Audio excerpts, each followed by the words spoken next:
You had recently arrived in an ash-covered city of vampires, high up the cliffs of a colossal mountain.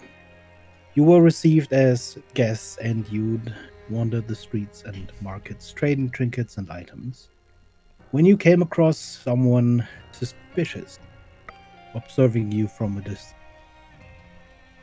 As they noticed your attention, they fled and you gave chase, tracking them down quickly as your guest escort followed.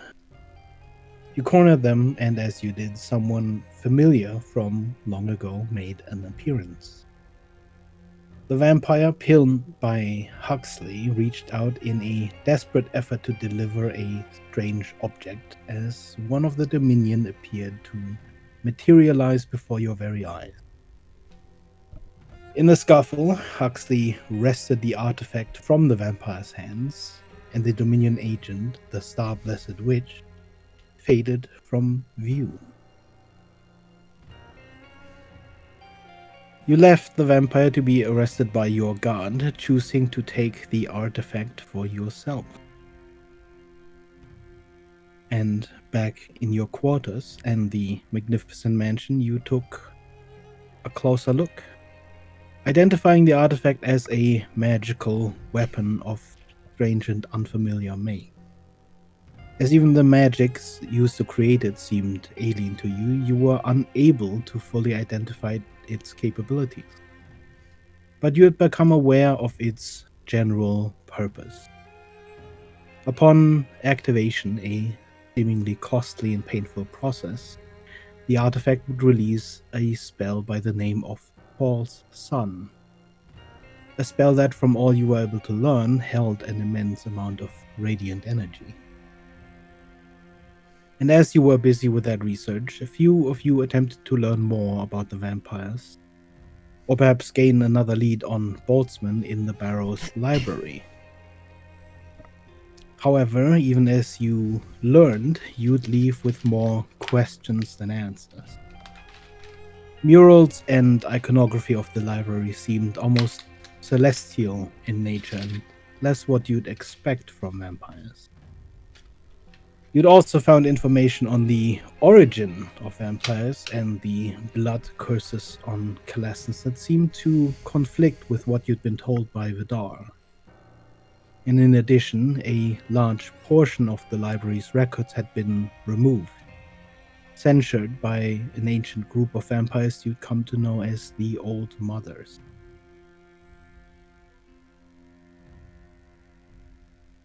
Discussing your findings once reunited, the implications of the artifact in a city of vampires and the approaching ball seemed worryingly clear to you, though it still seemed far from answering any of the questions on your mind. And as we ended last session, you had just switched around back and forth the sequestered artifact before changing Evelyn's memories and wiping your own. So much fun. Currently, the location of the artifact is unknown to most of you, save perhaps one. And after that ordeal, I believe you were headed off to a long rest. Yeah. I'm pretty sure it's unknown to all of us. You take a long rest, returning to your rooms within the magnificent mansion. Though rest comes easy, sleep finds you more slowly. The many thoughts and ideas of the day playing out in your mind before finally settling. You all awaken the next dawn. Though you're aware time is harder to gauge in the shadowed lands of Calessens, in your mansion at least, a rising sun illuminates your window. And you are free to move around.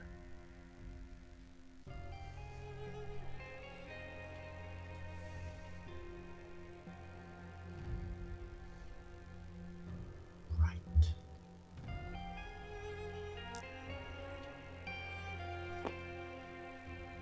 I suppose we all get up and do our breakfast thing and reconvene.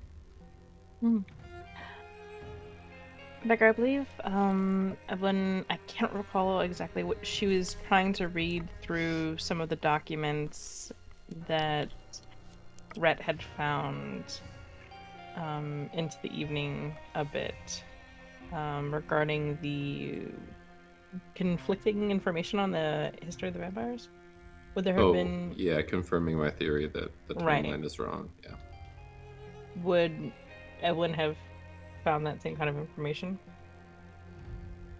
Go ahead and roll me an investigation roll. Investigation.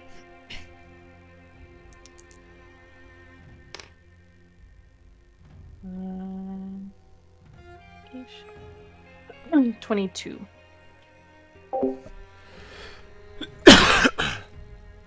In general, the info you find in the books and notes given to you by Rand, there is somewhat sparse information on the history of Calestans before that section that had been removed from all of the books. You find very little in terms of references to any vampires before then. None specifically mentioned by names or houses of any sort. Only once you move past that section of missing information, it is all about the curses and the houses and generations of vampires after that. Though you find no information on vampires before that section, and many reference that missing age as the dawn of vampires, there's nothing specifically stating that there had not been any vampires before then.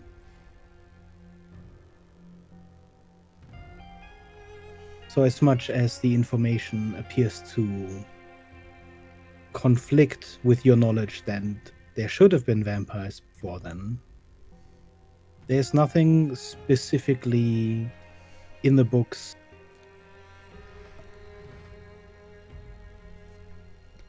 stating that there weren't any vampires. As far as a conflict of information is concerned, there is perhaps only an omission of information that conflicts. Mhm.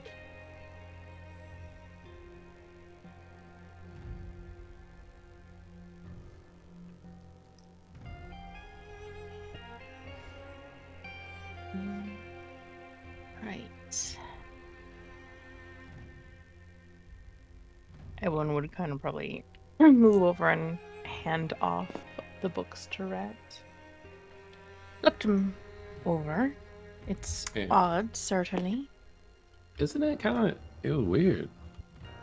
I mean, like, It's- if what Vidar says is correct, like, it should have at least some kind of history of the ancient houses or something.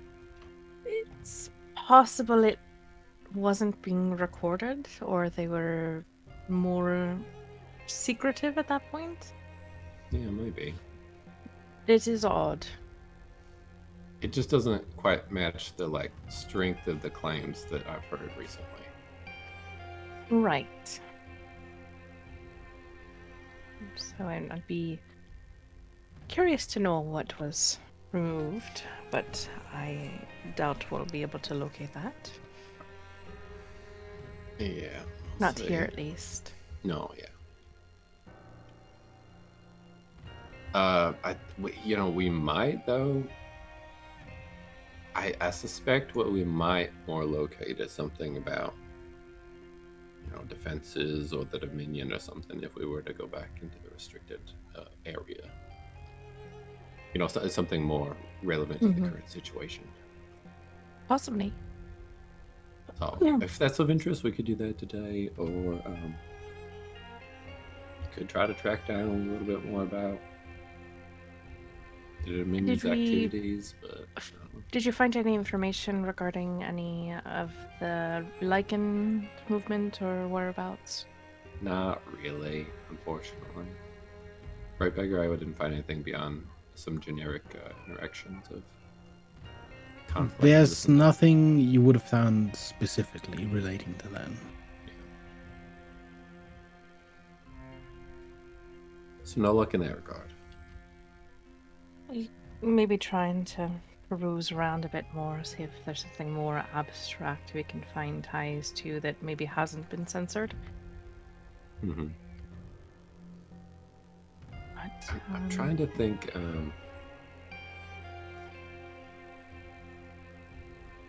Best way, I think we were decently thorough. So I'm trying to think the best way to get into the restricted area without causing trouble. probably have to be with permission if we were trying to eliminate cause of trouble. Yeah, I suppose. Otherwise, The guard try said that would and- come from the Castellan, basically, the head of the guard, or King and Queen, I assume.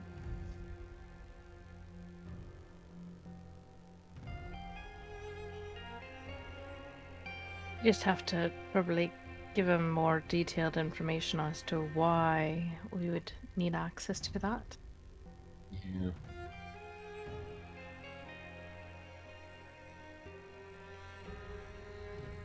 I mean, kind of your call on that. I don't really know. We could see how Vidar's conversation perhaps went. Okay. And see if that got us any leeway, or if things have just tightened down more. Yeah, sure. And then we'll make our way to leave the mansion. Okay. Likewise. So you guys are ready to Vidar go? sits in the guest room as Hang on, you what? exit the mansion. What did Sal say? Yeah, when you guys pass, he would just look up while playing with Suxley and be like, "You guys ready to go?" Yeah, we're just gonna get the update from Madar and decide what to do today. Sure then. Crack shoulder, and just stands up and follows. Vidar appears deep in thought as you exit Evelyn, acknowledging your presence with a quick glance, but without speaking out at first.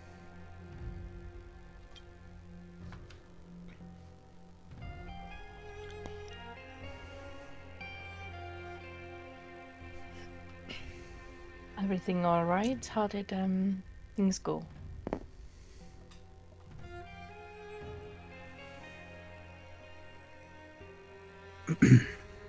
Well, the ball is soon. After today, we will not have a great amount of time remain before we're called upon as guests. The royal house is informed vaguely of the potential of the insurgents, though it appears to me then they were almost expectant of such movements. Whatever is going on in Coalescence, clearly we are the last to know.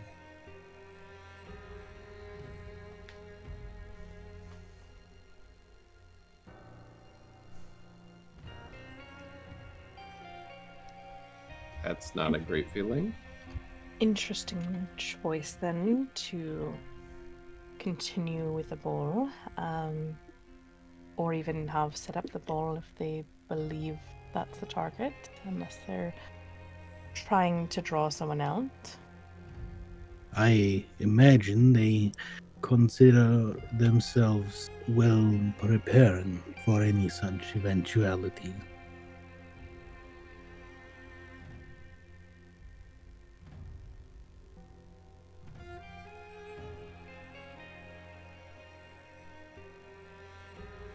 I suppose Given then our presence there, I hope they are right.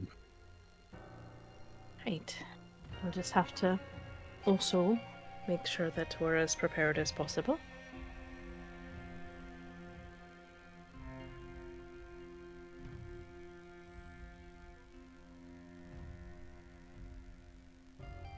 Rich mentioned he wasn't able to find much in the library regarding lichens and or anything of the like. I can imagine that records of lichens are sparse here. When a lichen is born or created, they face a difficult choice in Calescence. They can move towards the cities, live in society, culture, and all of its amenities, but they are effectively a second class of citizen. There has been a rift more pronounced than even in Polythreme, even where the social structure is divided by physical plates of the city. When half of your citizenship lives for several centuries, and lichens are lucky to reach one of these centuries, the divide grows ever stronger the more time passes. So, either they subject themselves to that system and live in relative peace, or they live out in the waste, in the tribes. It's A probably like harsher life, but perhaps a more independent life. yeah. I just think back to we found something like that even in the underground, just a tribal lichens down there, which was pretty harsh. Yeah.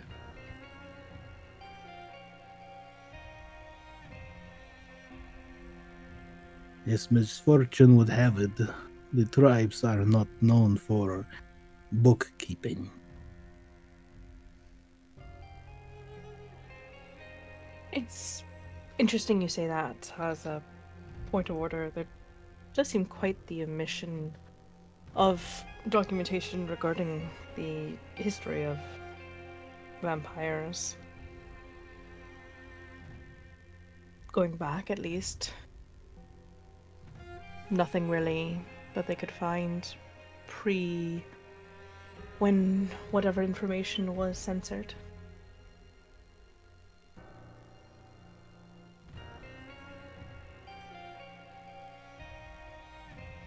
Unfortunately, there is not much I can tell you in that regard. What happened long before my birth. There are perhaps houses or elders of houses that know more, but whether or not they are willing to part with that information, especially given that censure from the old mothers was involved, is another story.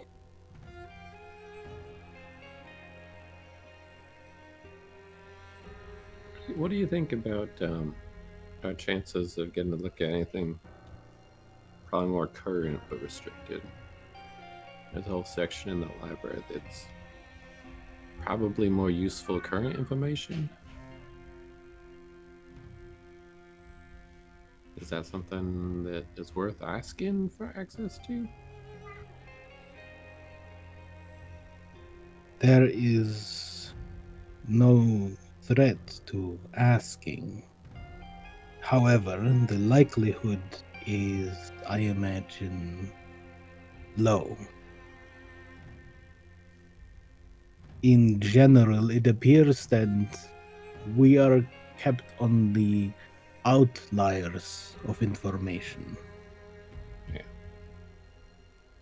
We have not been informed of what is going on with these insurgents. despite being somewhat directly involved at this time. I would imagine this is a trend that will continue moving forward.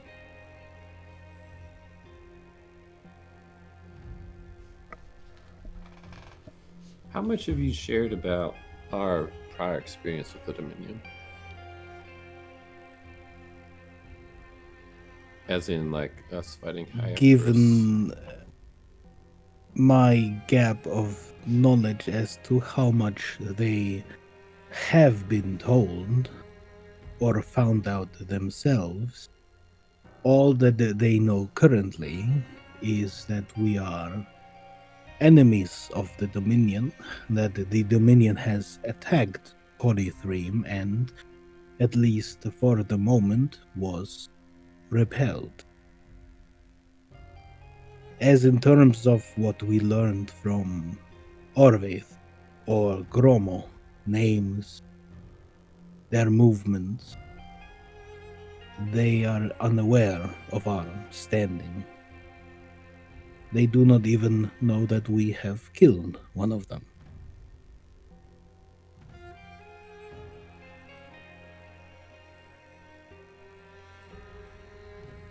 Do you think there's Yeah, go ahead. any chance that they're potentially working with the Dominion?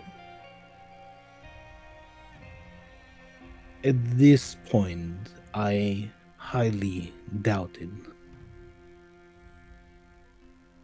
In my mind, at the very least, I believe that these insurgents are connected with the Dominion.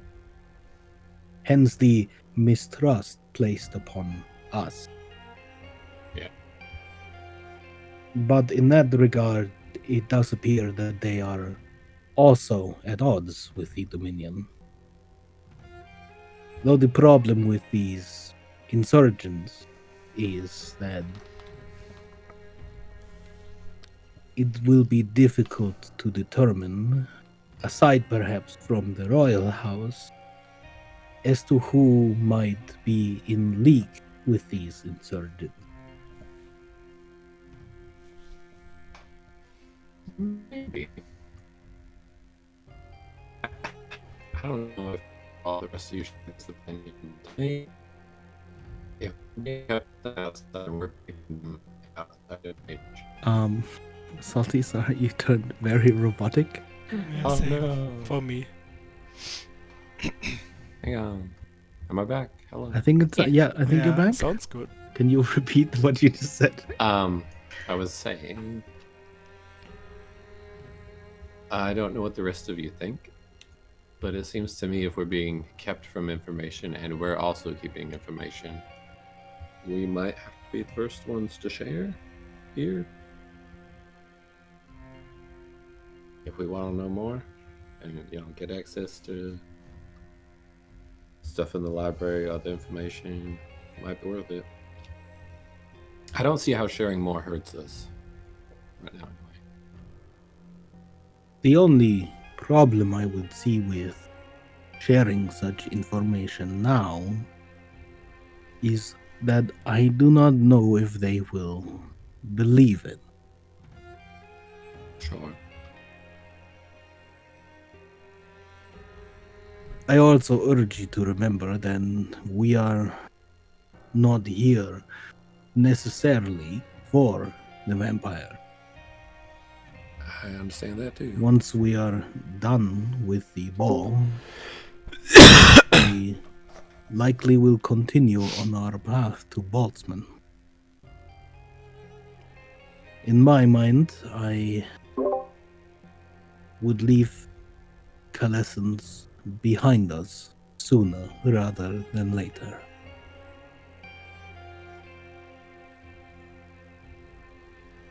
Yeah, I mean, I totally agree. I don't see how trying to buy a little goodwill and tell them some of the truth at least doesn't improve our situation in some way in the future. The only concern is that it sounds like, correct me if I'm wrong, Vidar, but when you brought this last bit of information to them, they were more dismissive than anything else? They did Assuring not you- seem surprised. They did not seem like I was handing them something they did not expect. In that situation, by either handing them information without any Oh weight yeah, I'm not behind saying our we words. don't try to. Yeah, I mean we do though, right? Well, it's just by our own testimony primarily. And they don't have any way of really verifying what we're saying. They're already going to be cautious of anything that they do give us, and politics is normally a game of who has the most information. Yeah, but like, I mean, we do at least have a little bit of evidence that, as in, we have. Well, from what I understand, they have some way of generally understanding what we're thinking, or something like that. That like, it's somewhat verifiable. From what you've been saying, is that about right? I would rather not subject myself to a zone of truth, but that is a thing that could be arranged. But in that sense, what exactly are you hoping to gain? Well, look, if this ball thing sounds like a trap to me, either for the Dominion or for the vampires or both. It seems like they're both trying to play each other, right? In some way. And I'd rather the side that we are currently on win. And I'd like Really? more information about the lichens. Possibility is that we're currently in their eyes simply a pawn, and in whichever play this is that's happening with the ball. Best As case far scenario. as I understand, we are trophy ambassadors, in a sense. And that's best case scenario. Okay. So would we Worst like to... case scenario, we are a trophy to hand over to the Dominion or something along those lines. Sure. So, like, what I'm struggling with is just sitting here another day not doing anything. All right, we need Of some more course. information. So either we go and we find it nefariously, or we ask. And you suggested asking wasn't that bad of an idea, which is why I went down this line of reasoning. So, like, we need to do something, right? Since we're being kept in the dark.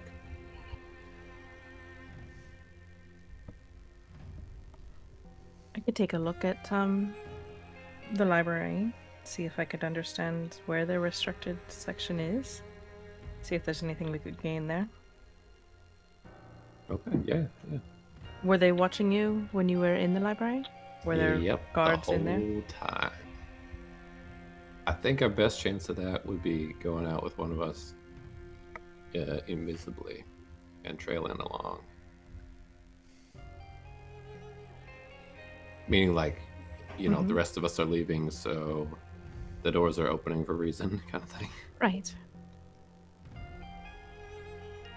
If you want to get in there, maybe we could use the nightmare. Could switch planes, reappear over there.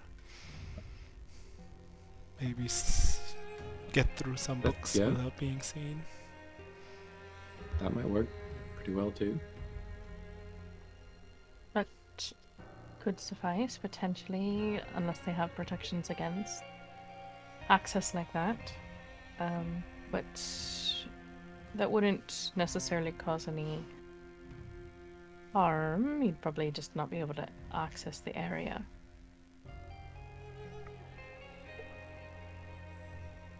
So you want to try that before trying talking and seeing if that goes well enough and we find what we're looking for? Seems fair.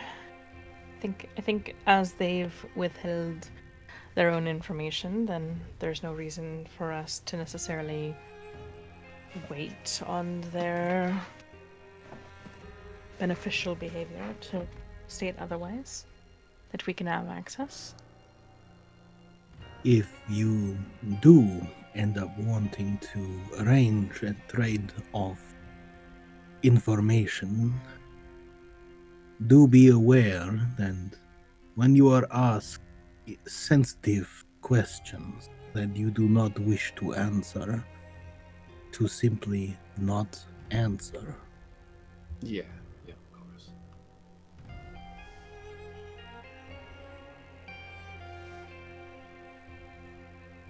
I doubt that we will not see each other before tomorrow, but be aware that at noon we are expected to return to the dart behind the barrow to make sure our entrance to the ball is as elaborate as possible. Okay. Good to know.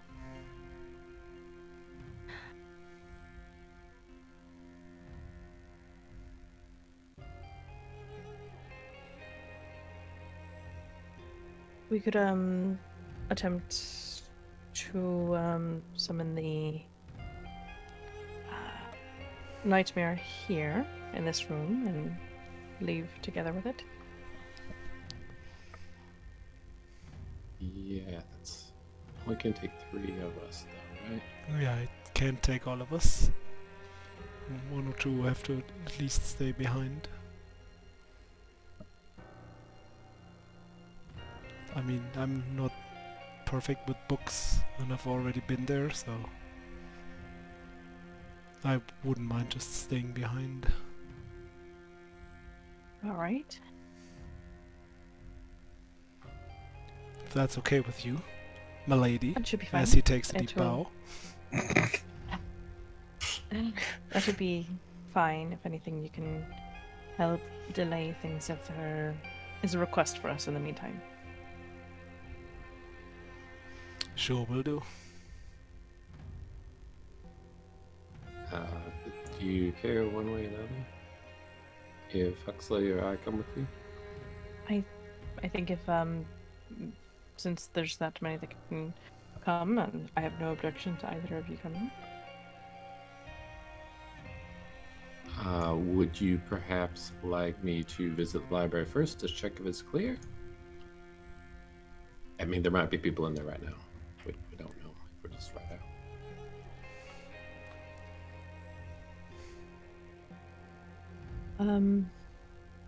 I suppose if you wanted to, Or at least I you could guess- go and return the books that we have, and see if it's empty or busy. Yeah, I guess when you are in the ethereal plane, you can kind of make out shapes decently, right? So, yeah. Up to you. Do you want me to do that? Return books or just not? Either is probably all right. If you wanted to be extra cautious, then we could return the books first. Okay, I'll just go do that right now. Mhm. Double check. So I will go to the door Mm-hmm. with the various books that I checked out and be a good boy and check my books back into the library. So you don't get fined If I don't get my for late fines. library books. Yeah, exactly. I'd already have to pay a late fee. Oh no! This was a 2-hour check.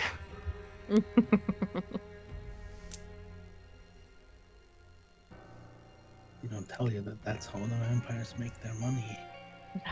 Makes so much sense. Why do vampires even care about time?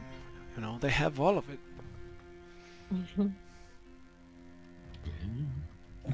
Okay, so you open the door? Ah, yes. Okay. Of course, to little surprise, as you open the door and peer outside, you see a couple of guards standing just around the corner. At the sound of the door creaking open, you see them turn. I will step out. Say, hello. Just need to return my books today. And just start walking toward the library area.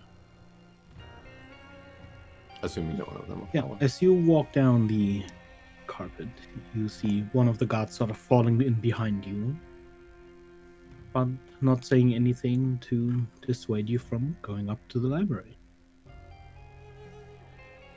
Does Red actually go up to the library, or does he attempt to walk to every doorway first? No, that wouldn't be believable anymore. Oh man, I'm just so bad with directions, guys. he's pretty in character at this point. It's like he forgot. Okay. You make your way up the stairs along the hallway and to the library. Same way you walked last time. And as you arrive, you find it as abandoned and quiet as last time as well. Unless I'm told something else, I'm just going to walk around and return the books to where I found them. The guard does not say anything, simply following you along as you slide the books back into the empty spaces you've left behind. And try to By get a the good doors. view and make sure it's open. So what was it? Yeah, just, yep. I maybe I do have a little moment and be like, oh, wait, no, I didn't get anything over here. There's definitely a moment where you sort of step a little bit towards where you hear the steps behind you quicken a little bit. And I'm like, oh, wait, no, I didn't grab anything from here. They know I get a little directionally challenged. But I'm just, checking the corners to make sure Mhm. As far as you can tell, aside from you and the guard, there is no one else here. I finish up and then head directly back.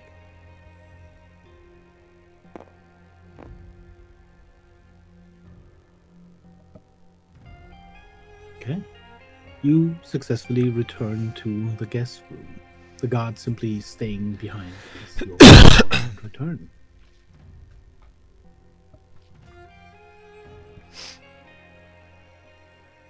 And then I say, looks clear. Right. And I suppose we'll head out if you wouldn't mind, Silas. Well, about that, how long ago was it since we visited the crypt? Like 2, 3 days. Yeah, so a few days. 3-ish days, yeah. Okay, then I'll try to summon the nightmare and nothing happens. Because it takes 5 days for it to... yeah, You're to too good reload. at this. Silas? Yeah, I'm trying here. Give me a moment. It doesn't work. Silas? Yes? You having an issue? I think it needs a little bit more time since the crypt. Right.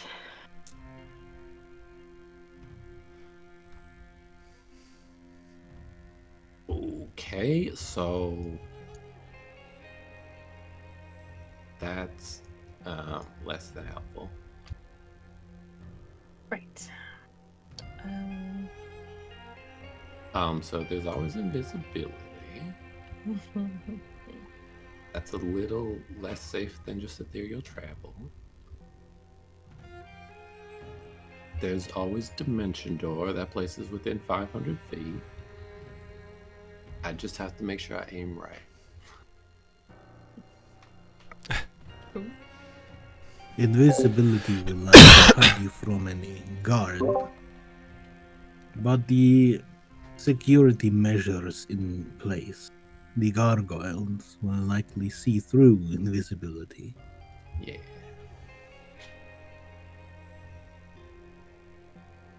Guess we're sending a well-aimed dimension door, maybe? Sounds like the safest bet. I mean, I'm open to other ideas. I'm just double checking to make sure I don't have a random magical spell that I've totally forgotten about that would just be like, oh yeah, this is the perfect solution, which I don't think so.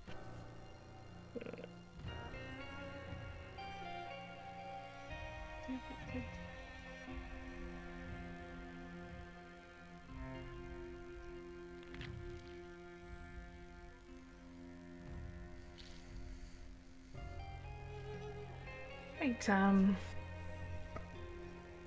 I suppose that's the best way of doing it. Okay. Well, that would be only the only two of us then, though. In fairness, is that alright, Huxley? Yeah, that's fine. Guess we're going on a two-person adventure. How well Hopefully. does Rhett actually calculate? Diagonal, non-linear trajectory. Do you try to assess the situation beforehand or while you are casting the spell? No, beforehand. I'm thinking about this. I'm like, okay, it was this many paces over that stairway. The stairway seemed about this tall. And then it was further back that way. Because I'm trying to land us right in the circle.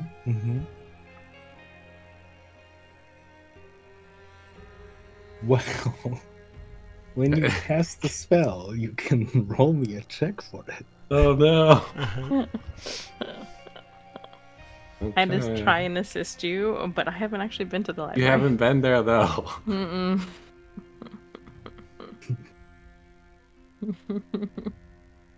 It's not like teleport either. It's not like visualizing the space is gonna help me. I just have Mm-mm. to do math right. Yep. Okay. Well, we'll see how this goes. Unless anyone has other ideas. Hang on, let me check our potions.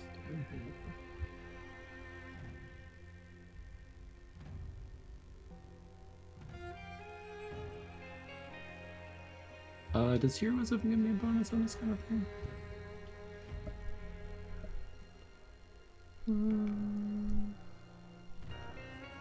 What's it say? No, probably not, right? Heroism doesn't. No, I'm thinking of guidance. Yeah, no, I don't have any bonuses. Okay. I guess we're going. Can If you you're partly making- inspire yourself? If you're making an intelligence check, I can cast enhanceability on you. Ooh. That would be helpful. I think that gives you advantage. That would be quite helpful.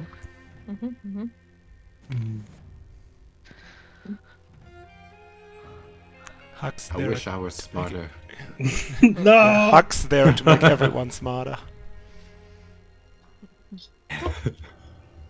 This is what I use my wish on. Yeah. I just wish I was a little smarter. No. I wish I was a little bit taller. I wish I was. Exactly.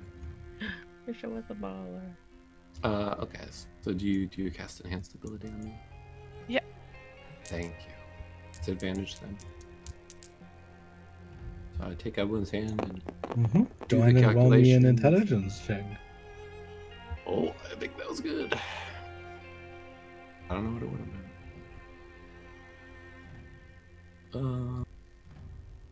Is it just straight intelligence? Hang on. 5 plus my character sheet. I'm done.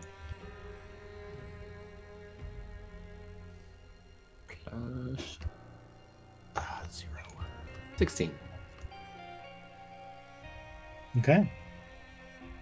You cast Dimension Door, targeting the library.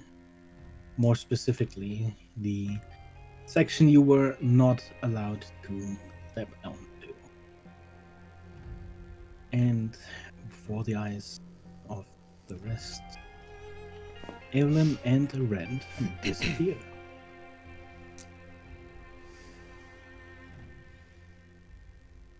And land right in the middle of the library. Everyone's got detect magic up, looking around, making sure there's no signs of any sort of magical alarm or anything. You And, take a quick look around. There are sort of faint glows of magic that you see. The windows, the sort of light above you. Faint, not very strong, but there's magic around you. Nothing that would seem like an alarm to you, however. I will now cast invisibility on both of us, though.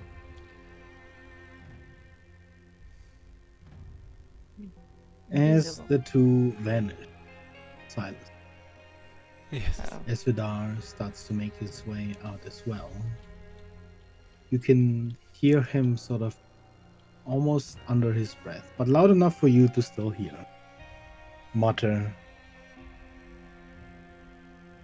"Don't be embarrassed. It happens to fighters your age sometimes." Jeez. Look, even Silas has to smile at that. Because he finally got the Vidar down to his fighting ground. That's a good sign. I got to him. Oh boy. All right, back in the library. For you, it's the first time seeing it. It's much like Red has described. You see the sort of mosaic mural on the ground. Definitely not what you would have expected, aesthetic-wise, from vampires. And you see the statues at the far end, also described by Red.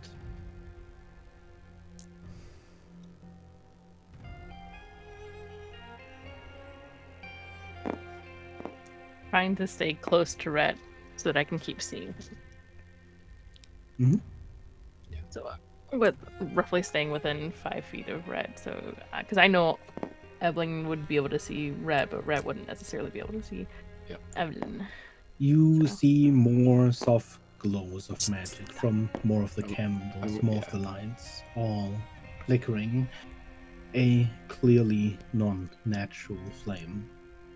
But as you get to the sort of bottom of the stairs before this elevated area, you get a fairly strong sense of magic.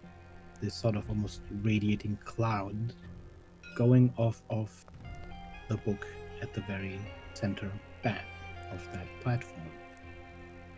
Well, that book is certainly magical. We should be all right to continue to move forward. Okay. Alright. So kind of like pause right here before stepping over the threshold to make sure.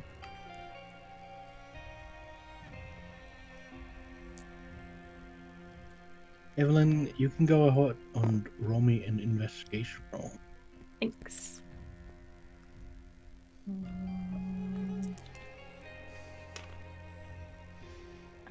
21.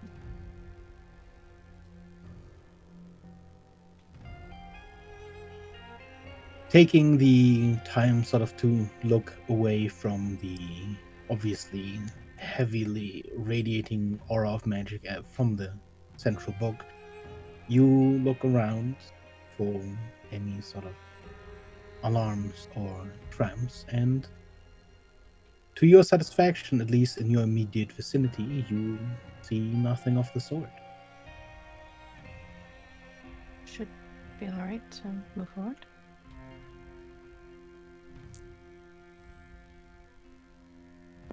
We can cautiously move on. Yeah. She's continuing to move very slowly. Would we assume that this whole area is the restricted section, or like It's this whole area that's the restricted section. This whole dais. As Red had been held back from and been told by the guards, yes, it is the platform. I'm glancing over kind of the notes on the table. Is there what kind of invisibility did you cast? Just regular. Okay. Just regular roll. Uh, Lasts for an hour. yeah. Unless we attack a book. Well, or cast a spell like comprehend languages. Yeah, I mean we'll see. The scrolls immediately on the table to your right seem to be relatively mundane in nature. You see fairly long lists of official stamps, long lines of what appear to be some sort of formal written passages that you, in fact, cannot read. I should have hit comprehend languages before we came.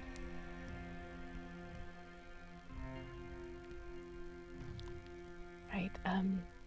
I'll read these. Might need to do a bit of a quick spell on my end.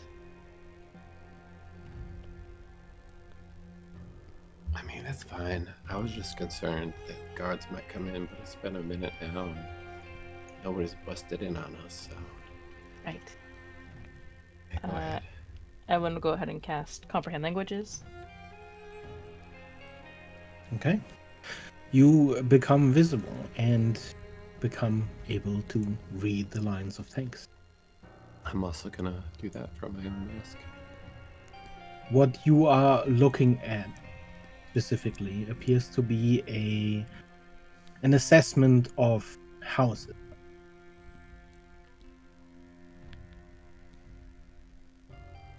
In the paragraphs next to each of these official stamps and iconography that you can only assume is representative of each house, you read a general assessment of loyalty to the royal house. These read much like reports from spies or similar, but there is nothing that immediately stands out to you. These reports are fairly mundane, most of them largely positive. There are only a few where some doubt seem to surface. And would probably kind of tuck aside any sort of iconography towards specifically this family is that they look like there's more doubts for, but she'd leave it. You just kind of can note down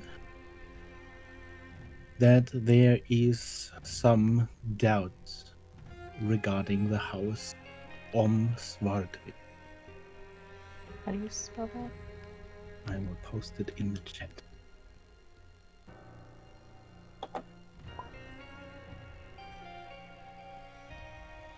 The doubts expressed in the report on that house specifically appear to relate to a general lack of sharing of information. Ironic. Alright. Is that a coding for us? But the report also states that this fact in and of itself is fairly common in the regard to that house. And is it so? Just as she moves forward, does it seem like there's like a specific area of effect or area of magic? It's not really, or is it more just an it's effect. Bright. There is a sort of radiation of magic. Mm-hmm. You want to just make a circle or check these and then check the big book last? Right, let's check these first then. As you are at this point fairly close, from this distance you can easily tell apart the sort of hue of magical color. There is a mix exuding from that book, but the largest or the strongest hue in that mix of colors is divination.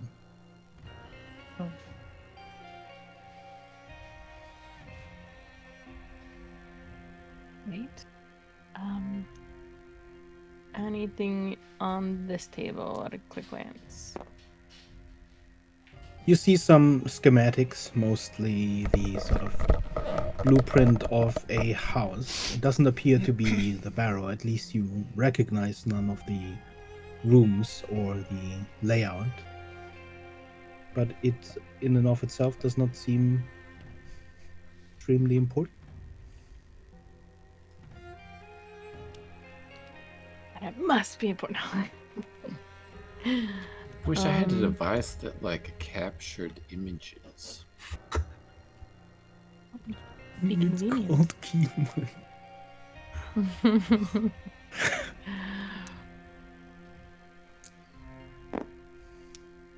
I do try to remember things. I got double intelligence right now. Yeah. Glancing at some of the scrolls on this wheel. Books, does it seem to be anything that stands out? Anything important based on the things that we were looking for, like things about lichens or the history of the vampires? Go ahead and roll me an investigation roll. And this will likely count for all of the rolls sort of going around. Is it with advantage? Or each I'm gonna roll independently? advantage. You roll yours. Okay. So I have advantage already. So let's roll. Yeah, three, yeah. That's what I'm thinking. Is that Yep. okay, Beggar? Yeah, sure. Yeah. You cannot trust each other. Okay, Wow, you know, I mean, we just. It was almost a Sowing 16 and then it dissent. moved. It's 12 for me, so not great.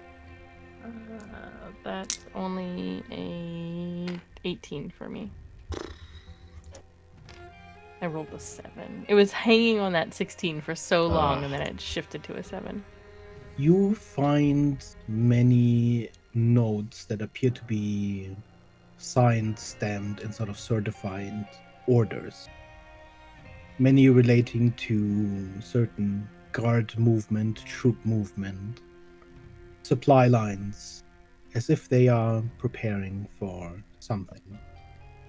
There are also several requests to armories and such, as well as requests to enchant a great number of weaponry.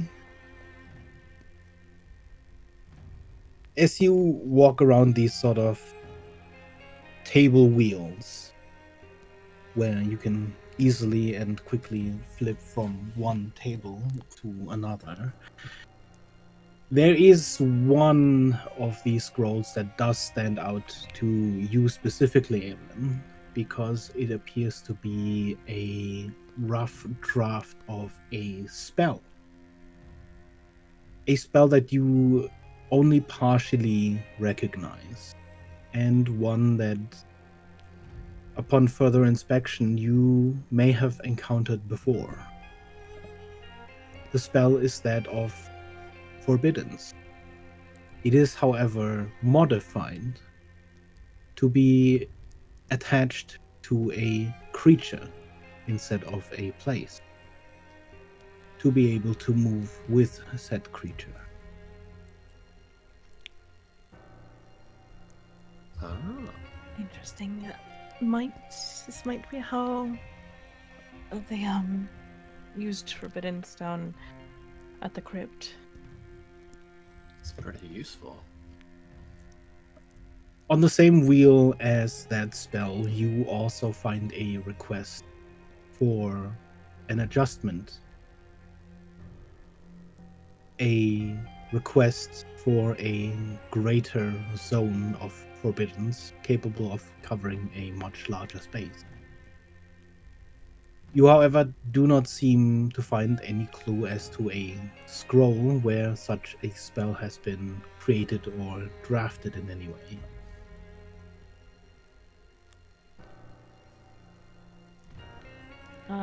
Ellen's gonna try and remember as much she can about the scroll, so that she can kind of sketch down notes on it later, but she doesn't want to try and take the scroll and leave evidence that they were here.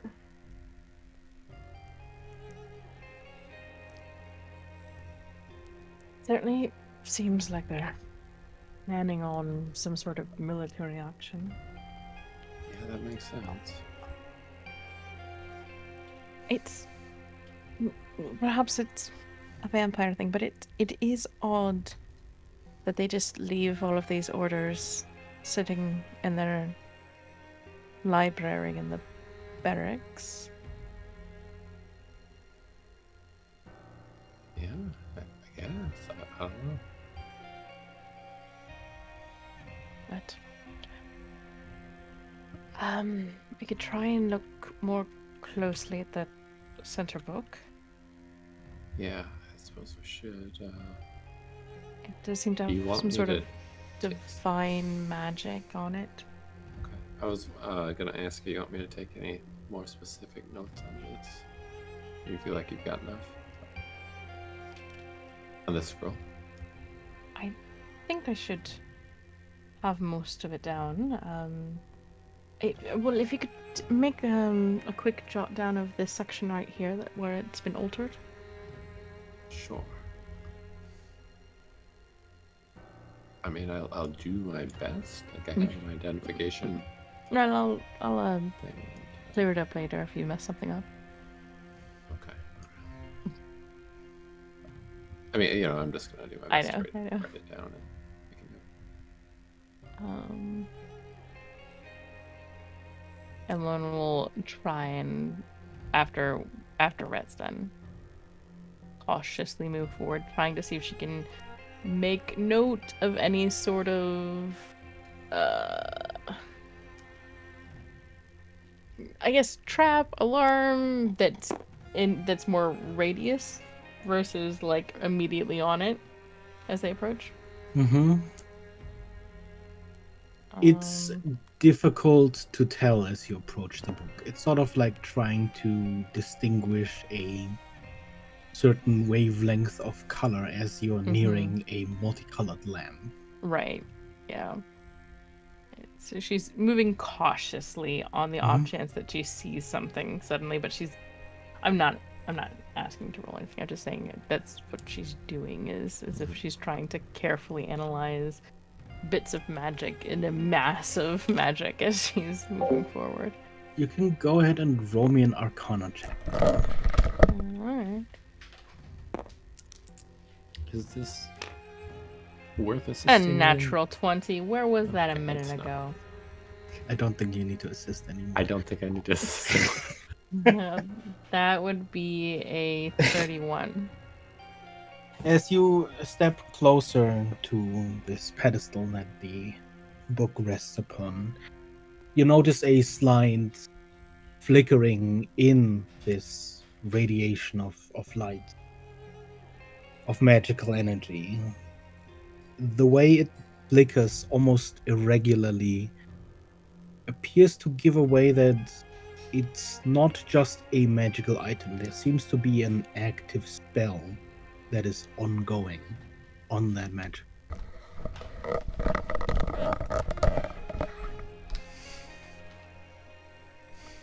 And not an active spell that is sort of, lying in wait. It is an active spell that is, currently active. Currently working.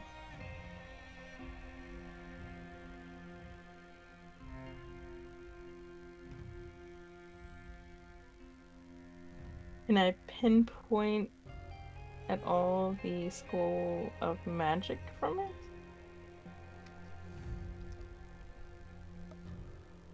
If not, that's fine. The sort of flickering and pulsing appears to sort of be permeating throughout the whole of it. So, if Okay. anything, it appears less like the book is a magical item than There's it is like a lot sort of of protections around it. enchanted with a spell in some manner. Mhm. There is some form of a spell on this book. It's actively working. I mean, should we suppress it, or is the spell useful? It's hard to say. Um, it's quite a lot in there, so it's difficult to pinpoint exactly what it is.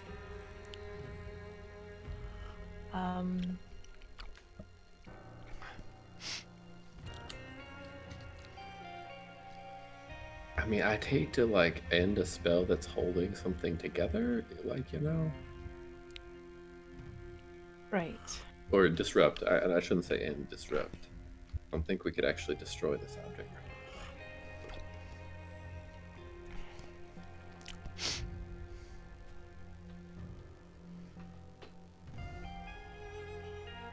Hmm.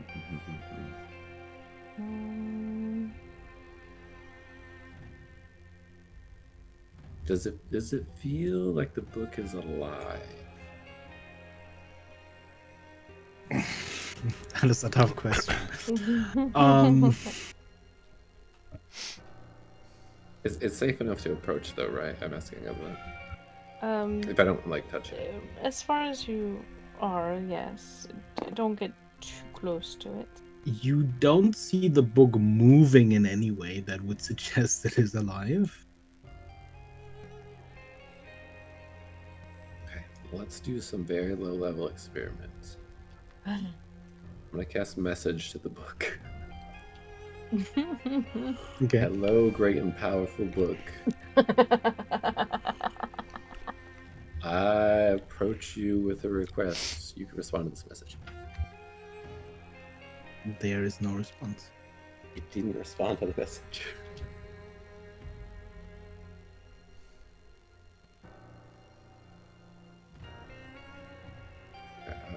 I don't know if it's alive. Can you look at it and try to talk into its book? It doesn't really have eyes, does it? I'm like looking for eyeballs. Even without detect magic, there's this sort of soft glow emanating from the book, and more specifically from this sort of large emblem on its front. You can't quite make out what it is. It's relatively spherical in nature, but there is a sort of large belt across it, sort of denying you really any closer look at it at the moment.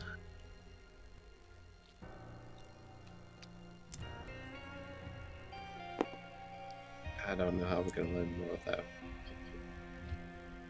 opening that. Right. Can I look at this like stool chair thing? Sure. It reminds you of a sort of, bench that would be in front of a piano or an instrument of sorts. It's fairly comfortable, fairly Does it seem worn, like people actually open this book regularly and use it? Go ahead and roll me an investigation check.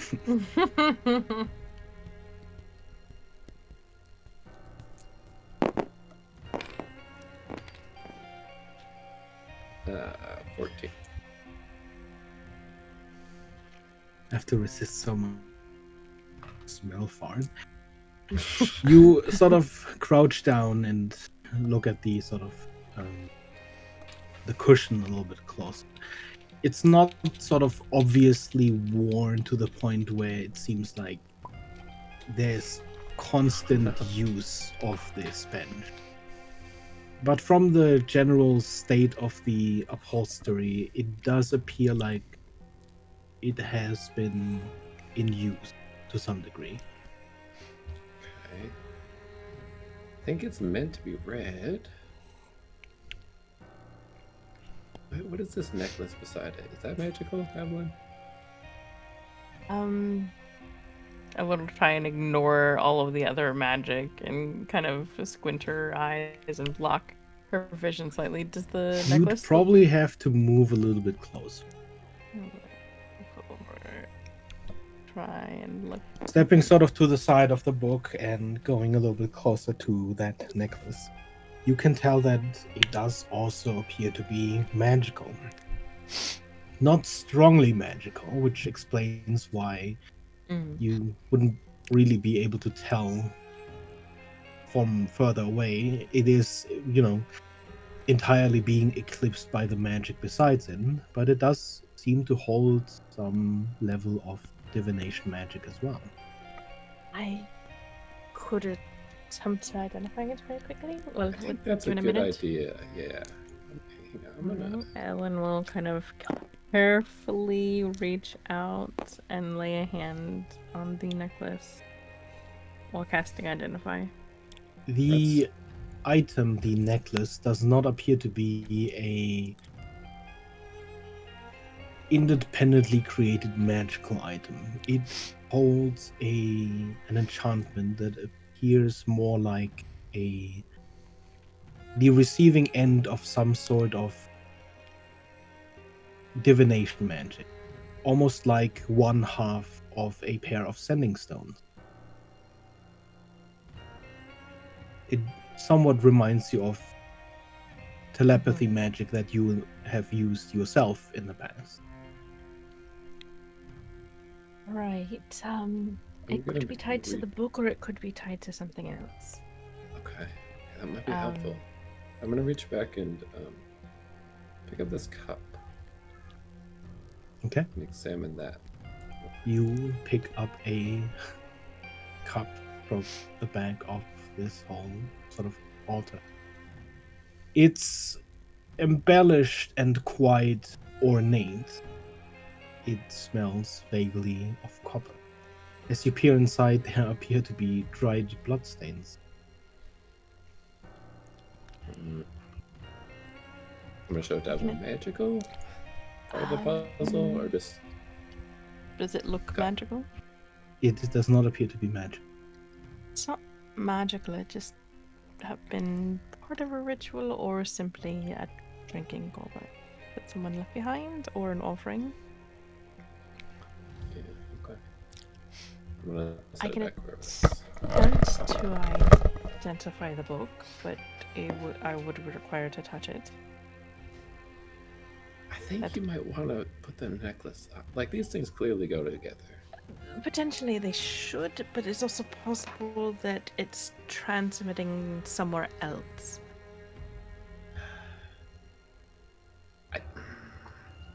For example, I'd hate if this there to was... be like the way to access the book, and then we open the book we weren't supposed to, and we were just supposed to put I in don't need to necklaces in. open the book. I should just be able to touch it. Oh, yeah. Okay. Yeah. And work on trying to identify it. Yeah. So Edwin will move to carefully kind of touch the book and try and cast Identify. Okay. You cast Identify. And there is an incredibly complex spell that you look at. It's almost this sort of matrix of several spells that feels a little overwhelming to look at first. What you get from the book are multiple sort of lines of divination magic, reaching to seemingly faraway places. But much stronger and much more overpowering, you get a sense of sentience from this book.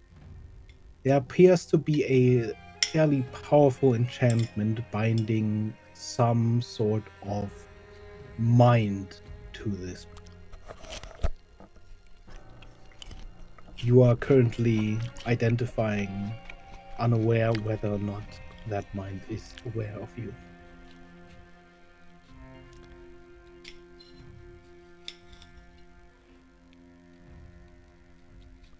It is a sentient book. It's as if the magic is reaching out for directions, so I don't know if it's recording or reaching out to other places or tied to similar.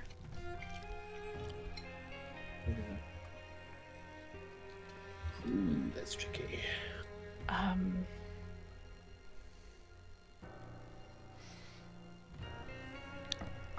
I would still guess the necklace is the best means of communication with it, rather than opening it. Right.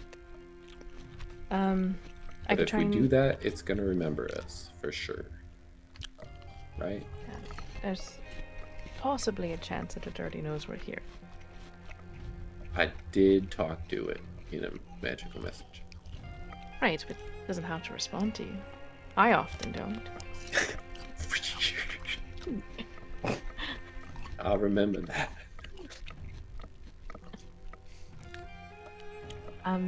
I could try and put on the necklace. I would just say be prepared to leave quickly.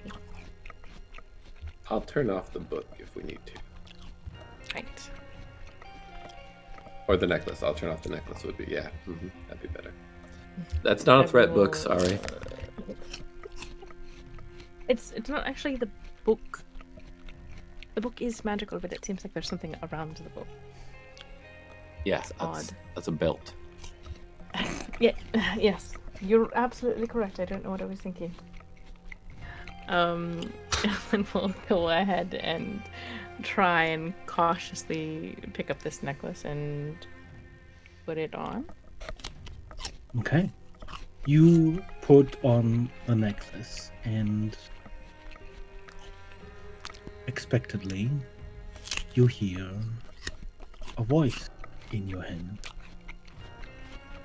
You're not supposed to be here. You're not supposed to read me. Not that you could.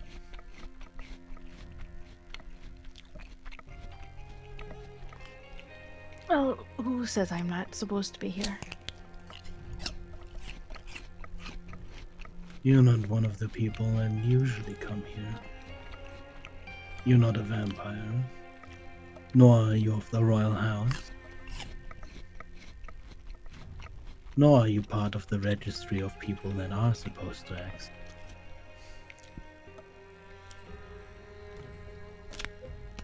Is that a problem?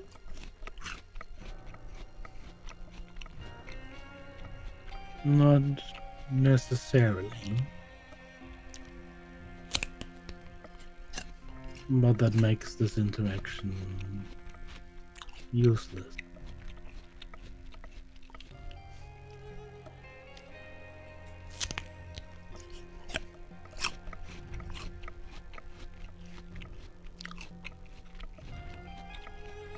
I'm curious about your placement here. I record things. I could tell that you seem to be reaching out far. And So not close. things here, or also things here. You don't seem to be a prisoner. I've seen you in the halls. From the gargoyles? Astute.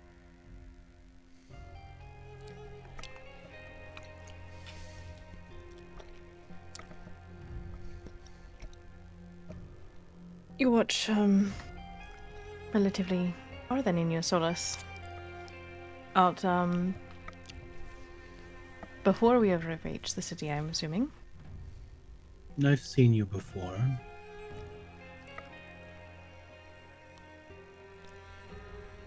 And you simply record? I record.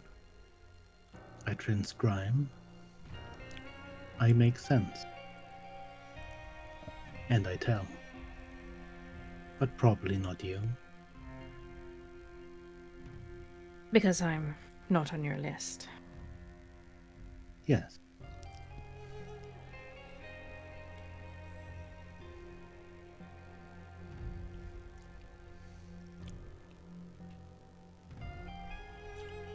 And you're content with that?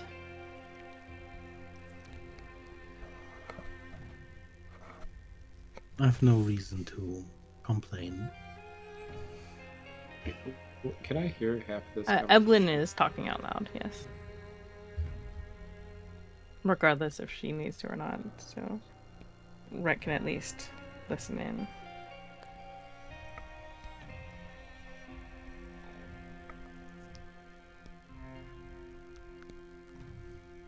I'm curious if how long you've been recording and transcribing things. Can't recall. Long time.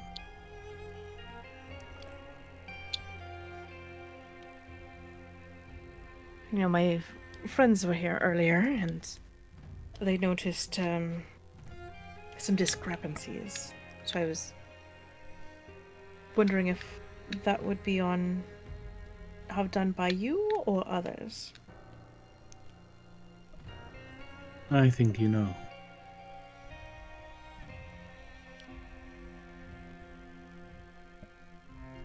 So it was most likely the bits that got chopped out that were by you. Maybe you don't know. It was the old mothers. No, the parts that got chopped out were there's writing. The old mothers took them. Most likely. Well, if you know, why do you ask me? Well, it just seems you've gone through the effort of transcribing and it's been simply stolen away. No, I don't record old history. So it wasn't Those you are other recording at that point? No. Jabba, maybe something new, like, about the Mr. B. Mr. Who? No, Mr. Bottle? Yeah, well, no. What the hell? Who's Mr. B? Wait. I don't Mr. want to say. Boltzmann. Miss Maybe. Oh. It's like a Yeah. rhymes with and. Jessica, with- the player, was like, who? No idea where I was confused. Mr. Nut Woman, but the opposite. It's like, Mr. Nut was Woman. like, oh! Then- If you need to trade, we probably recorded things that didn't record. I don't know if you can trade with, but can you trade with this? I'm sure you can. You're good at trading. Companion here seems to think that there's possibly things you haven't recorded that we could offer in trade for some information you have recorded. I don't record things because I want to. I record things because I'm supposed to.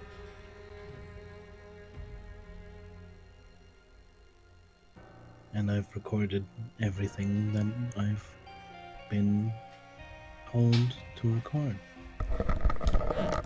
It sounds rather limiting. It is, but see a lot of things. Observing can be fun. Pretty good. Certainly can be fun observing things, but when your scope is limited, then you also can't follow through with observing other things that perhaps pique your own interest.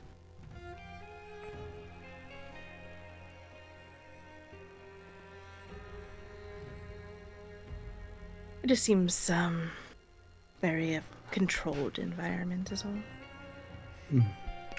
I see where you're going. But what could you offer me instead?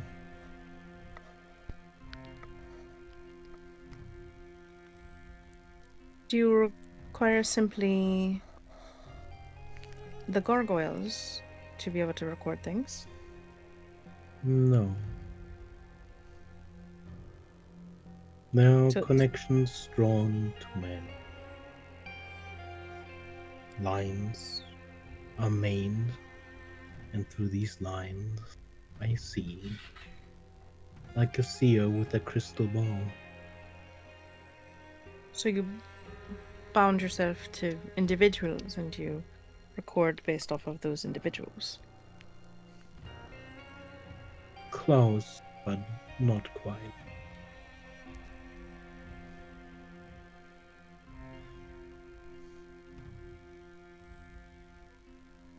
There's really only one thing that would change my situation. And what would that one thing be that could change your situation? Ending the spell.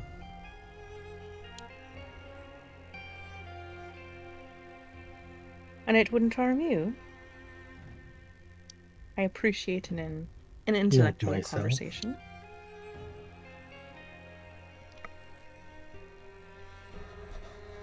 What did you say?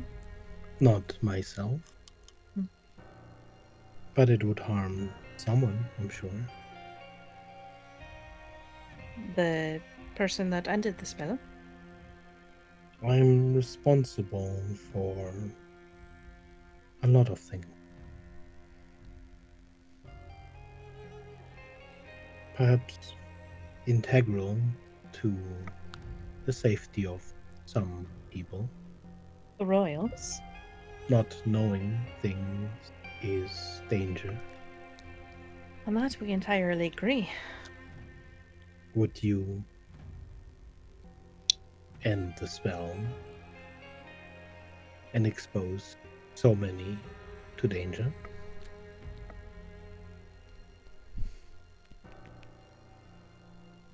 Not without good reason. There's always a balance of costs to be considered.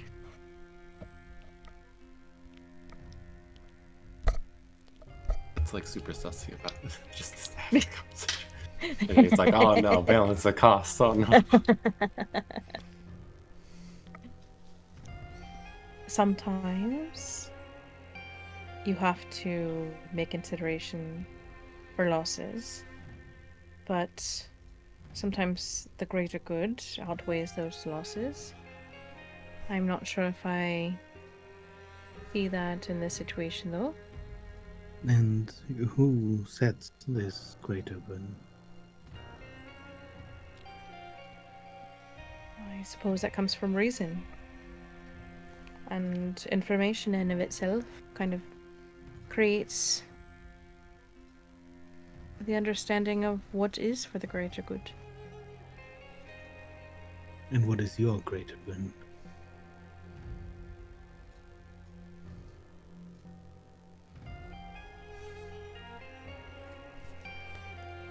Well, currently, ideally it would bring an end to the Dominion.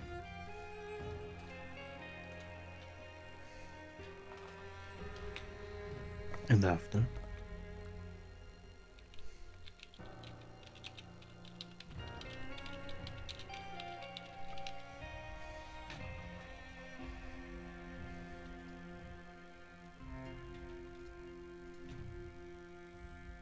Whatever benefits society as a whole, the most least amount of death and prosperity.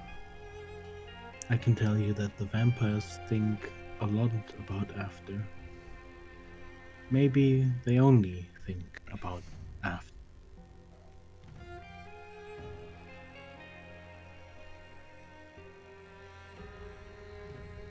After the Dominion? After now. Or after now? Well, then you miss what is happening in the now, as that can constantly change the future. I suppose when you can live for so long, You look forward rather than back.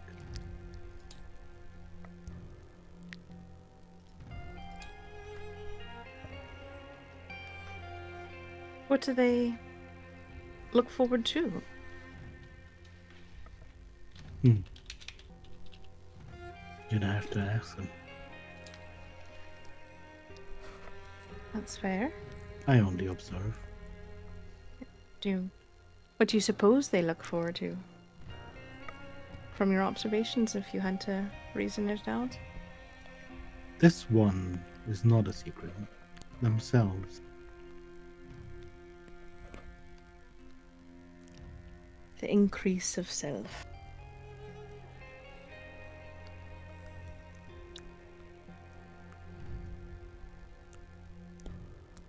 If it's trying to get out of the book, we could offer it some kind of body. Is that what you're saying? If it's released from the book, we'd have to break the spell. It's currently monitoring information. If it's no longer monitoring that said information and reporting and observing and documenting its notes, then it could cost some their lives on some level. Lack of information is dangerous.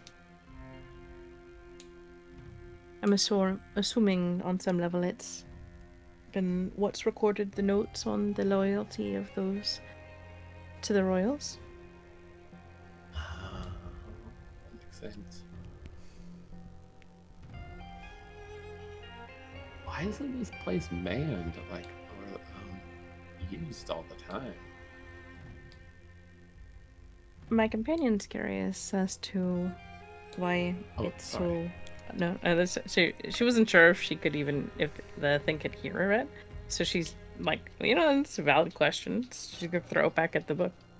It was sort of just like thinking to himself, man. Whatever you want to say. Right. Yeah, that's right. I mean, yeah, it's a good question. My companion's curious as to why it's so quiet in here.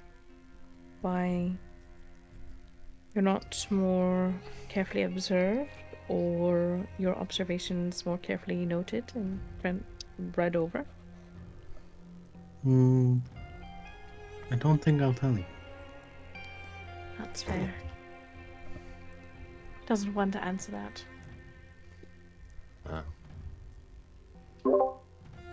It wants to get out, though?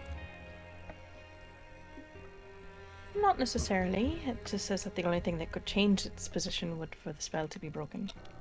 Oh, okay. It seems to be content to its limited observations.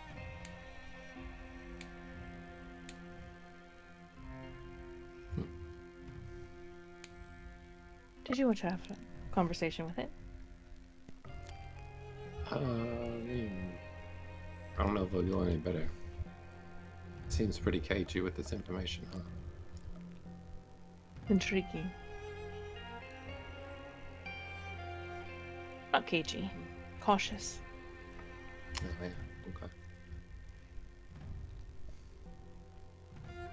Information, after all, is power in most situations. Yeah, that's fair. So what? It's only got like a list of people that it'll talk to, or a list of vampires? There is a list of individuals that are supposed to be here and who can read them. And Okay. normally noted down individuals, mostly it sounds like probably royals. Or those tied to the royal family. I'm not anticipating you to answer this, but I'm assuming you've transcribed some of the movements of those who are trying to move against the royal family in the city. Those that seem to have allied themselves with the Dominion. I don't interpret. I just observe.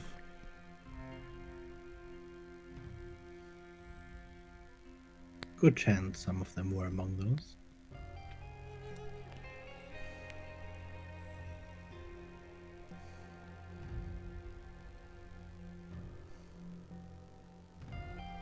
only observing and not interpreting. It sounds rather dull enough that. Not being able to break things apart and analyze, come to the truth of the matter.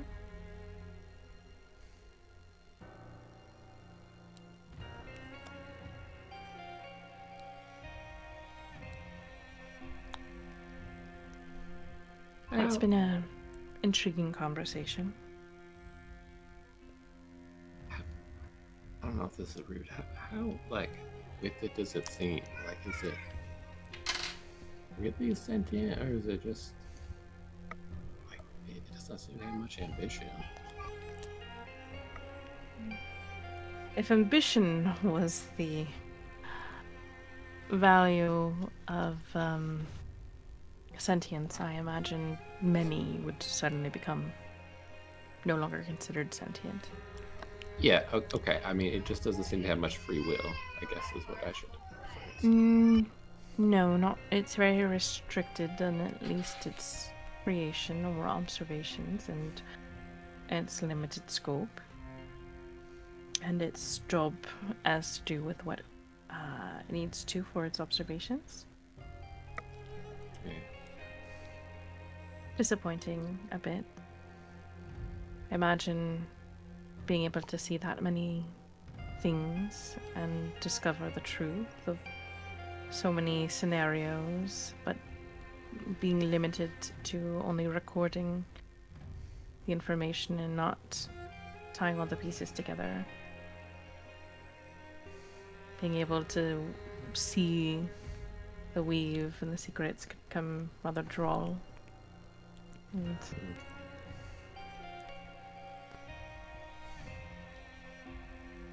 sounds a bit like hell. Yeah. I mean, it doesn't sound great.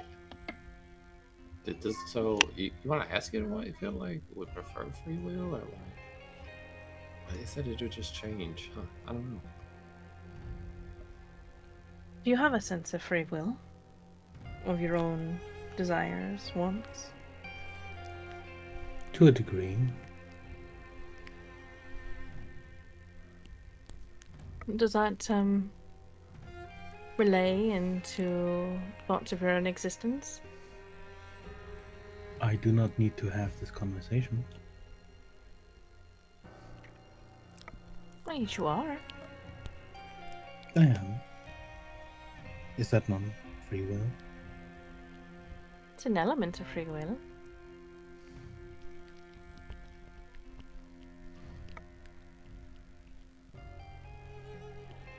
And I do appreciate it. It's been engaging and interesting all the same.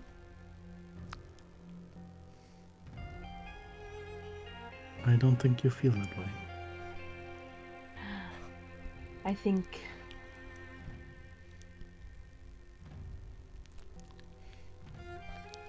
it is a disturbing existence to consider what you are if I were to try and imagine being in the same state as you, as I would feel confined and restricted, chained and limited.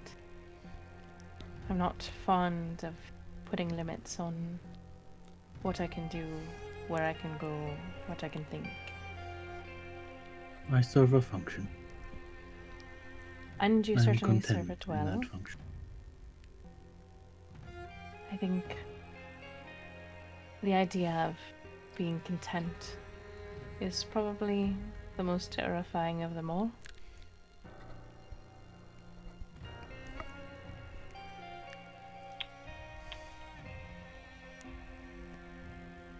That's my point of view. All the same, I've enjoyed this conversation. That hasn't changed.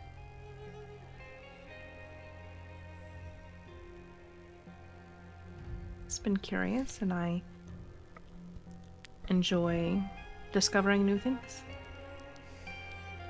New is good.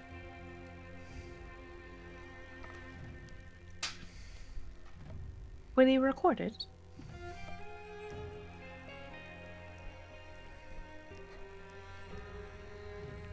It's not part of my function.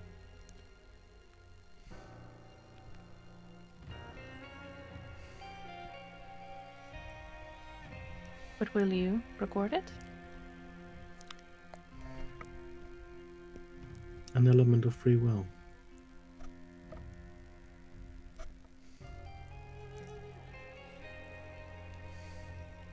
Fair enough. Well, if I have a moment, it'd be intriguing to come back and have another conversation. I'll be here. And Edwin will move to take off the necklace and kind of set it back down, carefully trying to put it exactly back in the same position that she saw it. Mm-hmm. That's kind of loud. You know, a clinky little. Yeah. Okay, there you did it again. Careful. Sorry. The book just got a message. That's how your observations come across. Oh shit. Oh dang it, they realize I just have a smartphone in here. God damn it. Swear to God. And again, and again, and again. Tossing it across my bed. That's interesting. Right. I unfortunately don't think that we currently going to get any further information from this. Unless we want to break the spell. Or there's repercussions for that we don't know It's what they might Probably be. not the best idea. All things considered, it could put our stay here at a rather precarious position. Yeah. I suppose we Right. should go then. Probably for the best.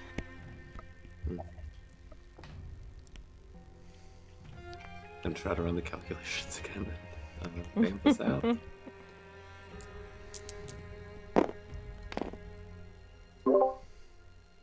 Oh, even better. Okay, that's like 8. You're more confident now. You know that going back to where you arrived and simply going back might give you the best opportunity. Mhm. So as you return to the middle of the library, you dimension door back. And as you do, let's take a 5-10 minute break because I gotta go pee. That's good. Sounds All good. right. And I'll be right back.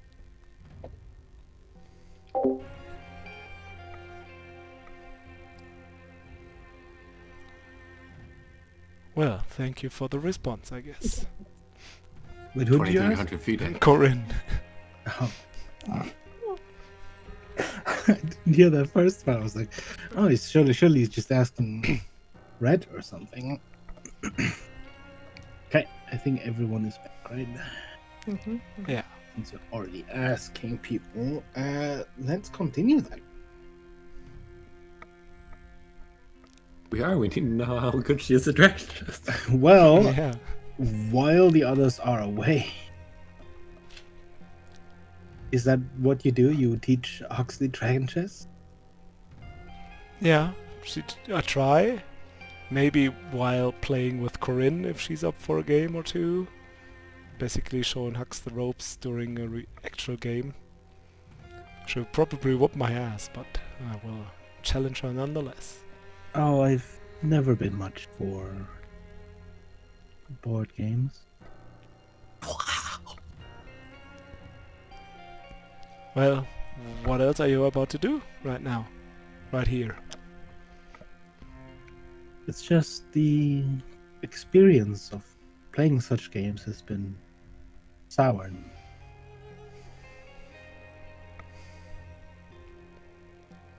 Sour. You'd probably feel the same way once you play with divination wizards. Oh, I see. That is a Hmm. good point. I'm not a divination wizard, though. You're not. But I think at this point the outcome might be the same.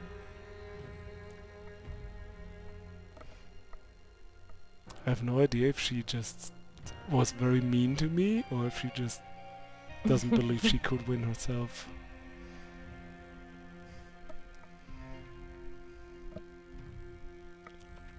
So, why Vidar? He's a tough friend to have, isn't he? Why is Vidar? Why are Like, you guys friends? why does Vidar exist? No, why Vidar as a friend? Well, friends are connections that you make during your life's path. And I suppose the friends that you keep are ones that stand by your side when you need them. Sounds reasonable. So he did stand by your side.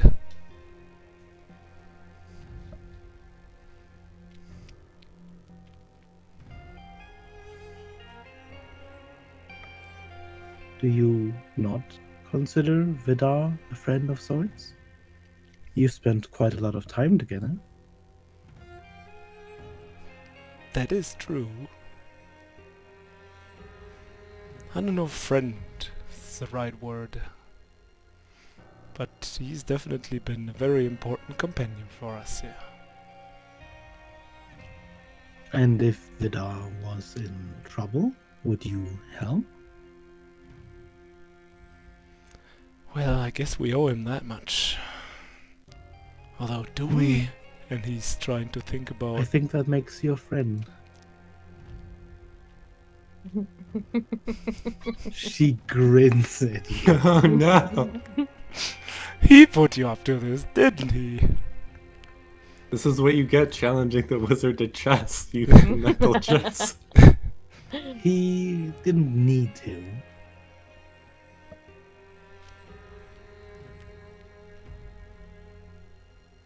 Let's just say there's a certain rivalry between us. Hmm. You know, you'll find that kind of rivalry a lot among friends. You know that Vidar and Orwave are friends? No, that I believe.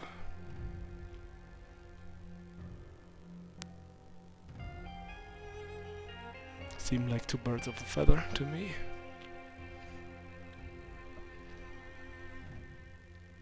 Two cats of a fur? Is that even... I was thinking about... Did I even say it correctly? I have no idea if that... Or is it like one bird of a feather or two No, birds? you said it correctly. Okay, I was like... Did I even say that correctly? I don't even know German. Stuff like that, so sometimes the English ones are even worse. But yeah, I did don't it. think we have a saying like we have one. I guess the only one that we have is made from the same wood. Yeah. Isn't there like two peas in a pot, or is that also an English one? It's an English one, I think, too.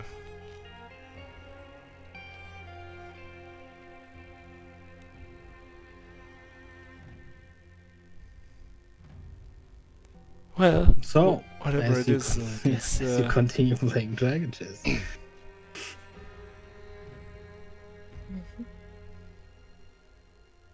why did we revive her again?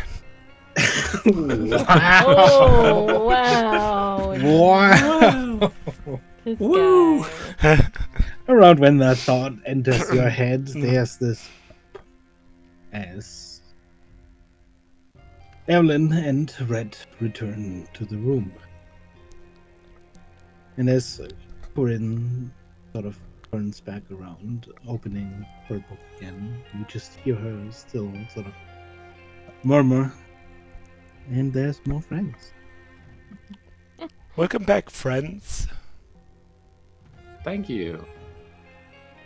I feel like I Thank missed you. something. Interesting. No, you Interesting didn't. reading. Now I really feel like I missed something. Anyway, Right. you didn't miss anything. That library was kind of boring. Sorry. Right? I mean, maybe. As we as at least makes sense. They're in the midst of doing a lot of military movement in preparation for some sort of activity. They have definitely done some interesting research on forbiddance, the spell as it is, and there's a variation they seem to have potentially been able to pull off, where they can attach it to a creature. But other than a talking book that records everything mostly through the gargoyle's eyes and through some other individuals, it wasn't much else to find there. Talking book, huh?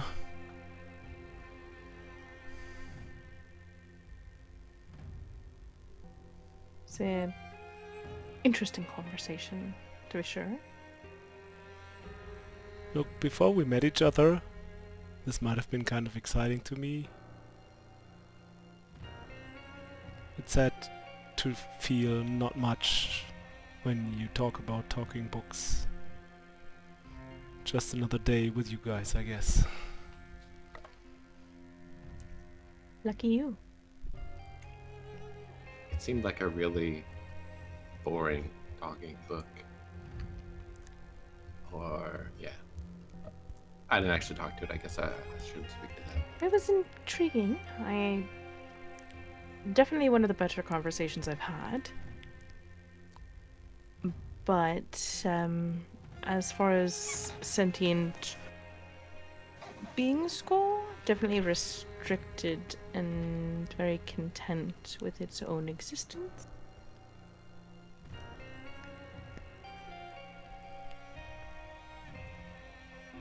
Uh-huh. But we didn't find anything terribly useful about lichens and boltzmann or No, and what's going on. the book, while it records information, is only going to release those to specific individuals, and removing the magic on the book to potentially have it lean in our favor was also not necessarily the right move at this point in time.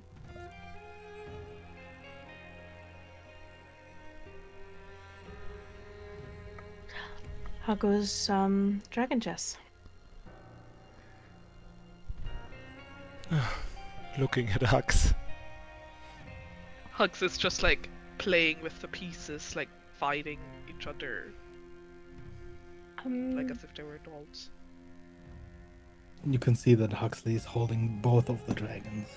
Yeah. Right. Well, the dragon can't really move that way. Now it's boring.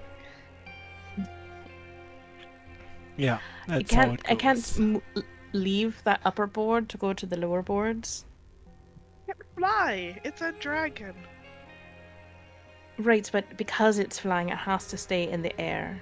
It can't go to capture on the underground board. Dragons can land. Not these dragons. I was a dragon and I could land. You know, I think Huxley's rules are more fun. Yeah, Hux is going more for the realistic route. I don't know if the rules really work with that one, but... But the elemental really should be on the underground level. Depends on what kind of elemental, I guess. I don't think it really matters what type of elemental it is. It's the elemental that's its role is to be on the part of the board. Clearly, air elementals should be in the sky. No, there is no air elemental in the game. It's just elemental. But Oh, dear. that makes no sense. You have the air, the land, and the underworld. Like, of the board. So it's a 3-tier board system. And the elemental reserved for the underworld layer of the board. I'm gonna go think about ways to not die at a big fight with the Dominion tomorrow.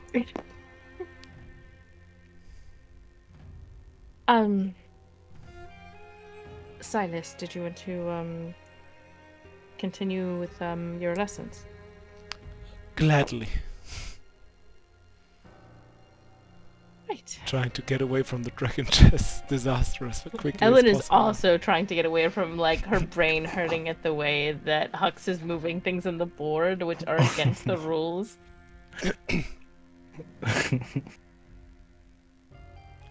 What is this, these people? Like, I tried to play you once, Ablin, and you whooped the floor with me. I wanted to Which play I with... appreciate you teaching me the game. I tried to play with Corinne, but Corinne just doesn't want to play, and Hux is Hux. I don't know what's with these people, but yeah, let's Red might go to be other able to different pick it up if you lessons. can catch him in a... You should try Good mood. asking Vidar next time.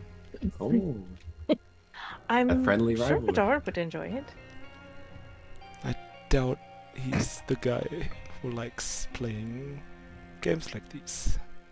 Dragon Chess is a pretty consistently played in royal and noble families, so I would be shocked if Vidar wasn't familiar with the game.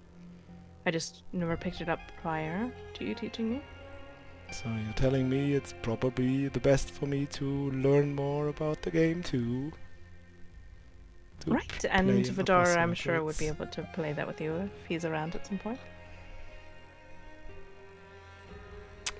Can I inside check Ablin?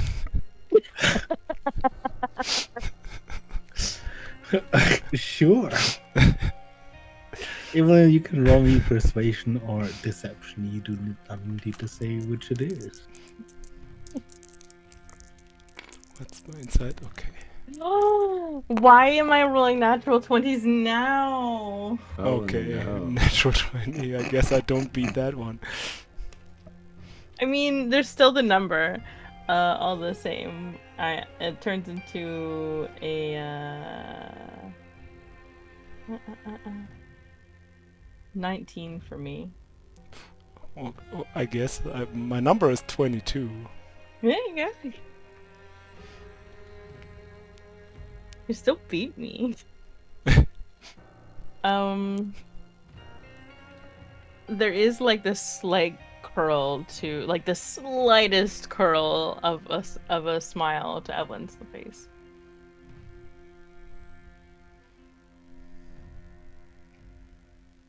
Yeah, I'm really considering the word friends now.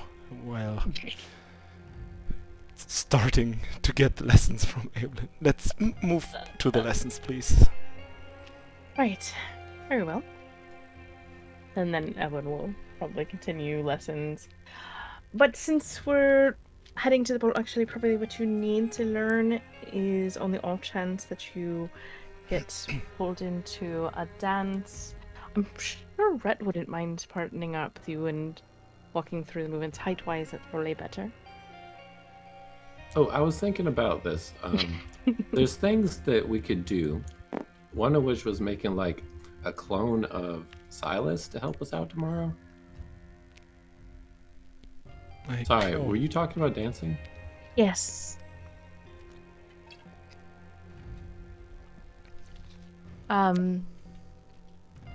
You can make a clone of Silas.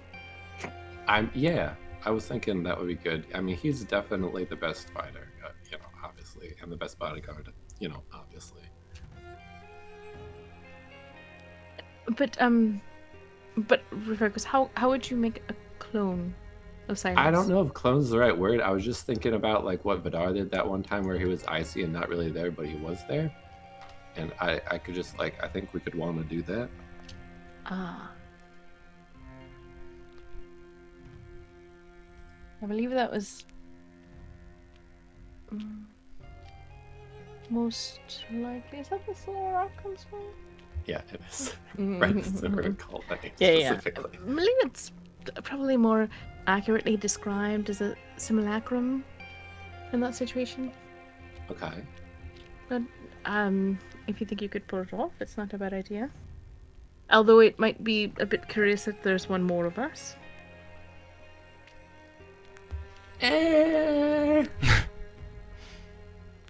I'm sure it's fine. I What's try the too cautious bow that I learned the day before from Evelyn towards Red. Would you be up for a dance, good sir? I see. This is again where I think that a clone could be helpful. Right, but in this situation, I'd have to be teaching both the simulacrum and Silas, and that wouldn't really be efficient. Whereas you're familiar with dancing. Yeah, I know. You're You're right. a decent dancer. You can. Well, it's not necessarily always the proper dance for the occasion. Why are you we at least dancing? are. Right, so there's going to be a ball tomorrow, and Silas needs to learn some proper etiquette. Okay. It's like there's also probably gonna be a fight tomorrow. Shouldn't we be more concerned? I mean, I like dancing, yeah, but like. I mean, trust Listen, me, I would. Silas asked Evelyn. Also, trust me, I would gladly train with you, like fighting rather than this. But some things have to be done. I suppose that's true. Have you ever fought while dancing? Right. Oh yeah, of course. You could probably show some subtle ways to move from a particular dance into an attack. That is true. I suppose that There, I could. best of both worlds. Continue. Okay, can you at least like think of any other ways that could be helpful? I mean, I think that the simulacrum thing is a good idea. If you come up with anything otherwise, let me know. I will rack my brain over it and try not to come up with too many ideas. Okay. I guess I do dancing lessons.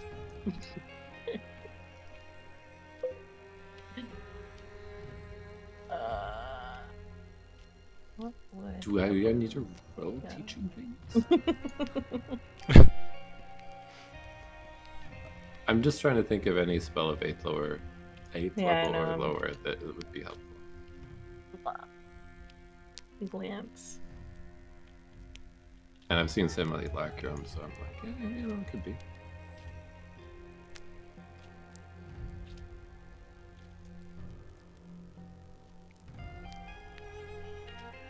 You can do 8th or 7th level.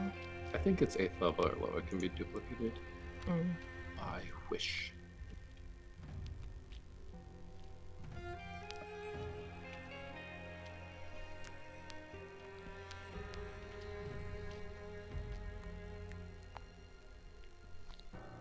So the key to a good dance battle is everything has to be in sync with the music. Say, the only time that you want to do something out of sync with the music is for the finishing move, okay? Okay. Because then that's the shocking, risque. You have to know the rules to break the rules. Does that make sense? Uh-huh. Okay.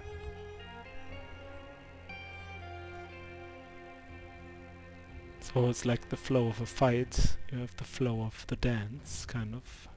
Yeah, kind of. Right.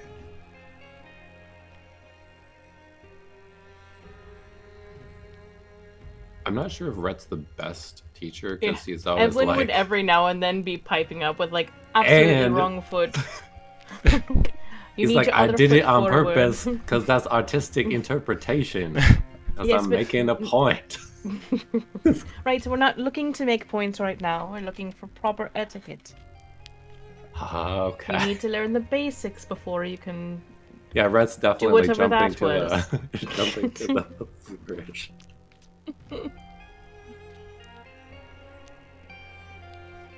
So you're either gonna look really good or you're gonna look ridiculous.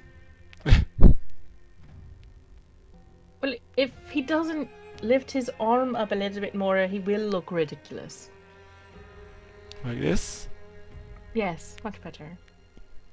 Well, okay, yeah, but like the principles of fighting still apply here. You're still kind of opening yourself. I mean, this is the back and forth the whole time. Yeah, it's just like them bickering about A like little bit. Evelyn correcting and then Red like counting.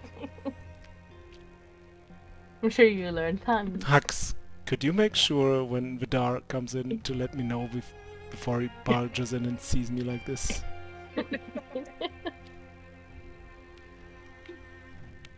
Why? Please, just do it. No, head forward, head forward.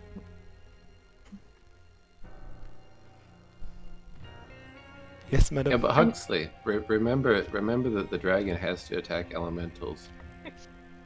So I feel like trying to distract Huxley from Oh no. his job. The chicken can't attack the elementals.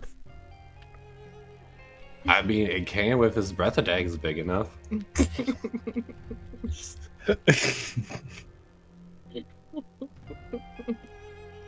Okay. Like, Silas is in a little bit of a crisis right now because he's like, I consider these guys my friends. Probably Vidar is my friend when I see these guys. It's like, He's having a crisis of friendship. yeah, he's like, oh no, is Vidar my friend? No. The power of friendship. Evelyn, can you give me... Oh god, what kind of save would this be? Hold on. Not safe. What can I check with this? Cue me opening up someone's character to think of.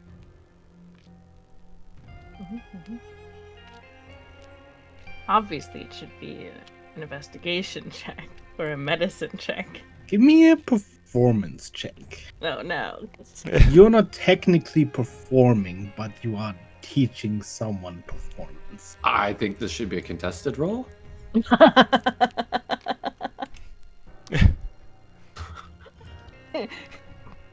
Whose lessons are more impactful?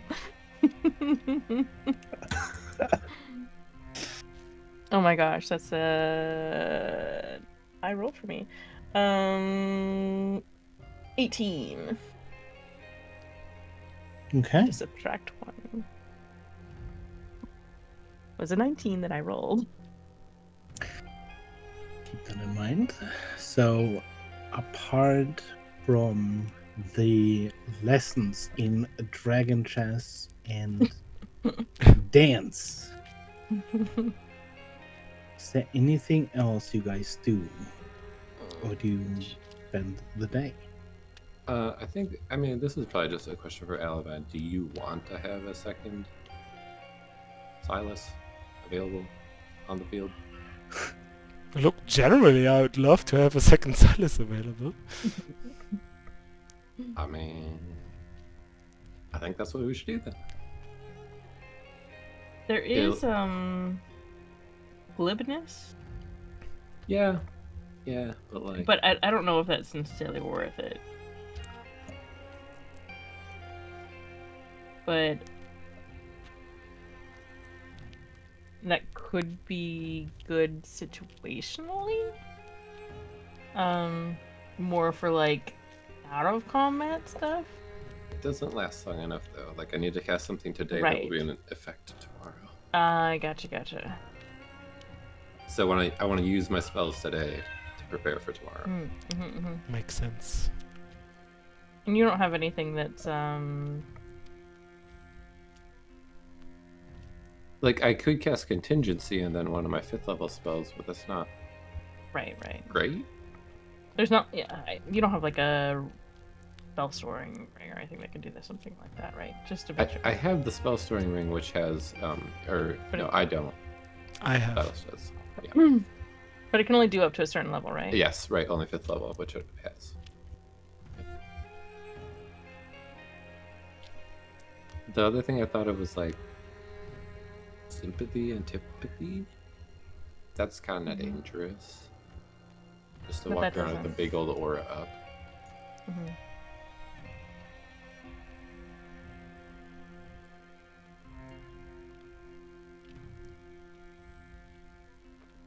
So, like, I could do telepathy, but we don't really need that. Right.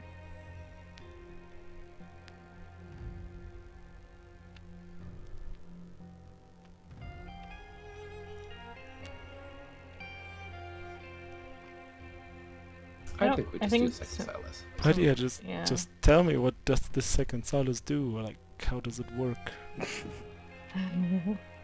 It is exactly the same as you, but has half the hit points and doesn't regain anything ever.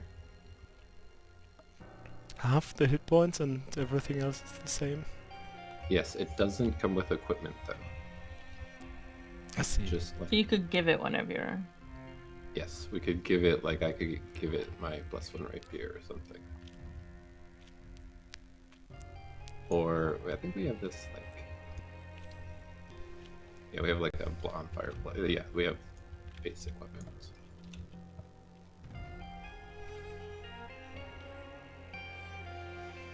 So I think I would just do that if that's okay with everybody. Yeah, sounds fun. Well, it only lasts for 12 hours. No, that's No, the no. casting time. No. Oh, the casting time is 12 hours. That's right. It's until dispelled. I Also forgot. known because wish is one action. Right. I wasn't. I was Happens. reading it as the duration. It's 12 hours, but it's the casting time. Ignore me. Lasts until it melts. Or it gets melted, rather.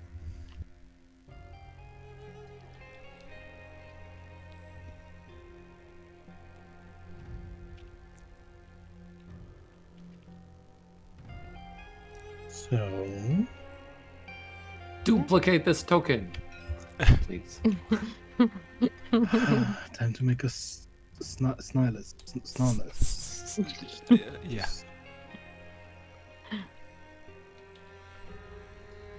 Silas Duzium. With 86 health points. And would you like my +1 rapier, or would you like? You already have weapons for it. Okay. Would You like to have the rapier. cast Wish. Yep. And as you cast Wish, you see this pile of snow just sort of piling out of seemingly nowhere. And then start to take the shape of Silas, assuming his form and appearance, until you are left with a second Silas that vaguely gives off this aura of cold.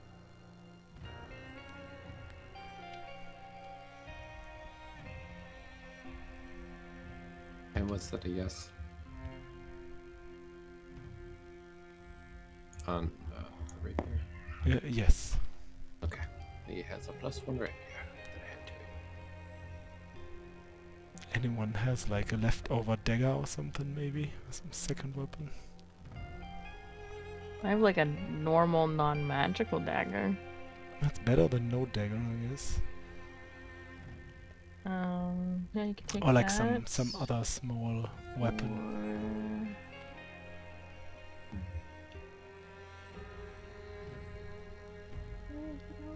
Do you know how to reuse revolvers?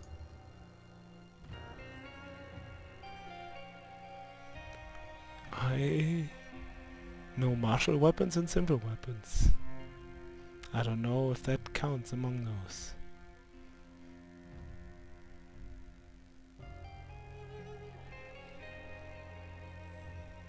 I also don't know if I want to give this as something that might get destroyed. I- Mind. don't think you'd be proficient, but you could certainly use a revolver.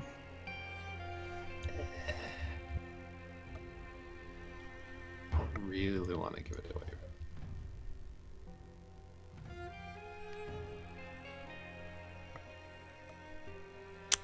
Now if we still had the frickin' cursed sword, that would have been funny, right? True. So this guy has all my abilities and stuff, right? Mm-hmm. Alright. We have the bonfire blade. That's at least magical on some level. Right? Yeah. How helpful it is, but yeah. Yeah, what I don't kind know of if you'll be able to what use kind of the sword is it? campfire aspect. It's any sword. It's any sword. Well, doesn't usually come as a certain form of sword. I Classic think any we sword. have it as any sword. I believe you. I believe you have a long sword. It's any sword. It's any sword. It's a short Amazing. sword, right? Look, I It's found a this rapier. any sword. Any sword. It's a rapier. Okay, good to know. But then if you're looking at something that you had to overcome magical resistance or something like that, technically that could. I think the he's looking for his campfire. offhand Yeah. weapon, which we don't really have a good one. Like I said, I can give you a dagger. Normal. Oh wait, I have a silver dagger. Nice. You can have that one. You're probably gonna get it back afterwards anyway. But Yeah.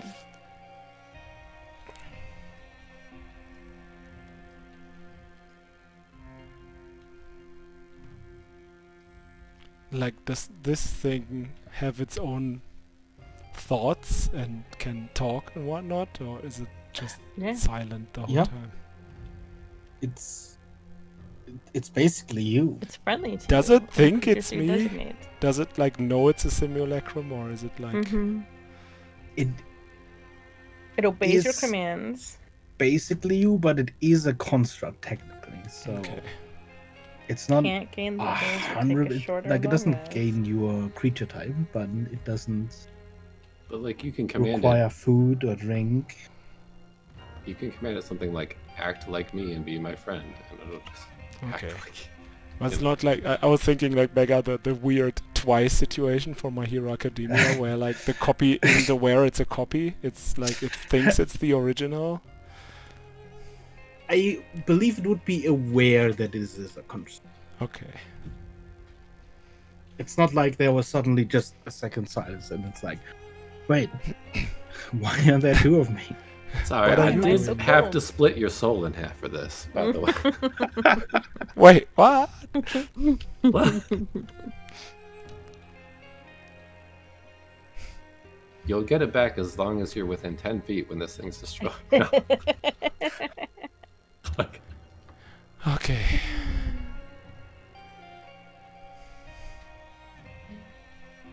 Right. Yeah, friends, right? Good friends all around me. Everyone is a as he friend. looks at himself. He looks, yeah. What's that? You are your own best friend. Corinne just takes a long look at the simulacrum. Oh, look, you made a friend. I think I did. No, I did. True. True. I'm confused. Let's skip time to tomorrow, please. Don't think it's getting better. All right. Is there anything you'd like to do before you head off to a long rest? Like getting to know your simulacrum. or anything I'm gonna have a training fight with my simulacrum. There you go. Don't hurt It's somewhat difficult because it fights almost exactly like you. That's the fun part. Figuring out how to beat yourself. Albeit with different weapons. Yeah, you probably do learn something from that.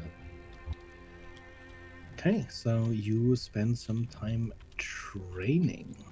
I need to find my weaknesses.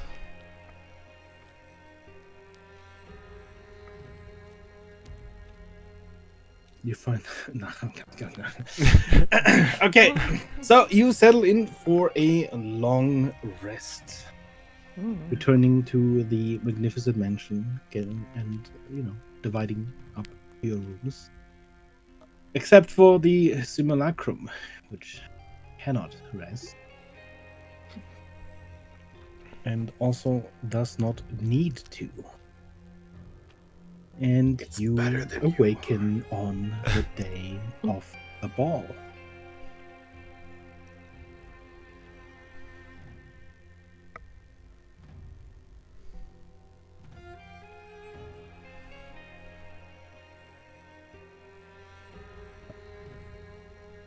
You awaken fairly early in the morning, having gone to rest early last night. Do you immediately head out of the magnificent mansion? Yeah, I think so. After breakfast, I guess. Yeah, sure. You take some time getting ready and then head out to the guest room, where you see Vidar standing in the middle of the room, meticulously adjusting his armor. It glints in the light of the room more than usual, a little bit more polished. And as you exit the mansion, he turns to you in his familiar, serious demeanor. You have been through such events before, so I trust you know how to conduct yourself. I know this is not the first ball you have been to. Most of you. His eyes come to rest on Huxley, and you can almost see the thorns running through Vidar. Huxley Once, right now looks like a young Vitar. once we make our entrance, I will introduce you to some of the houses, at least major ones. Learn what you can, mingle, answer a few questions the other guests are sure to have, but make sure that we are to project strength. It would probably be for the best to avoid subjects such as the blight on Kauron, at least in a negative manner, or the tension that was with Antogark and the city. Today we are friends of the Kingdom of Calessens, representative of a united and strong Kauron. There is no other truth.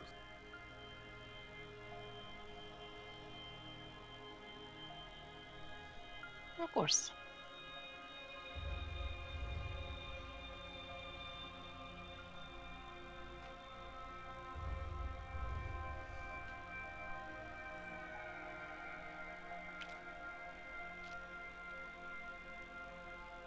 Is there anything you do to get ready for the ball? Evelyn would probably have gotten dressed in one of her like fancier attires. Mm-hmm. Um, and like spent more time getting like her appearance right. And she's probably not wearing. I have to finish finalizing her final list of equipment, but she's probably not wearing some of her normal equipment like the flying wings and stuff like that. Mm-hmm. things that are more subtle. And We did get matching or like semi-themed accessories and clothing for people, so I will make sure everyone gets that as needed. Okay. Looks You probably have to that's- make sure Hugs puts it on correctly. Yes. Keeps tugging at things. We have 2 attires for Silas and Silas 2. Right.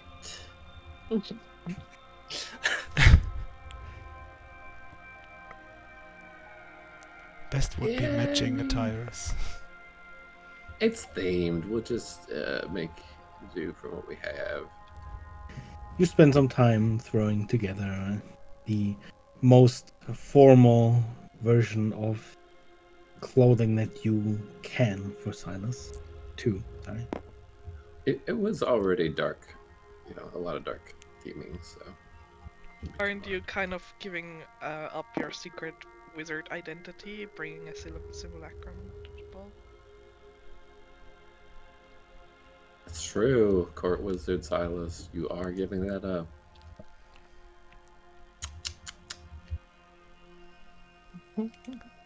Well, I hope you don't hate me now. Hugs. Why? Because I'm a wizard. Oh. What? How long? Broken your trust, I know, but you have to believe me, I did it for us. What about Silas too? He's even worse. What? No! He likes to run away. No! The two wizards on the other side of the room are exchanging meaningful glances. No. Well, No, just it's- kidding. It's okay. You're not running away, so you're one of Ah. And as a long moment passes, you hear a knocking ringing out from your guest room's door.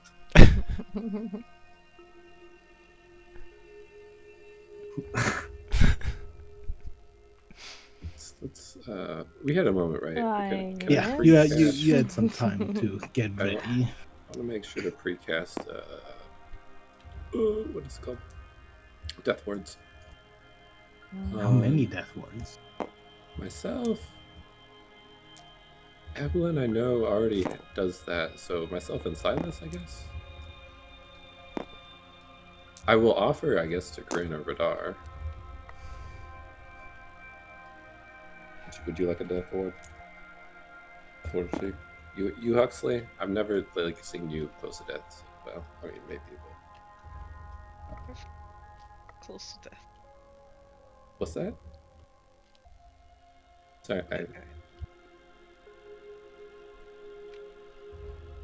you keep cutting out. Sorry, I'm missing what you were saying. No, I was just thinking I think I passed out Reese.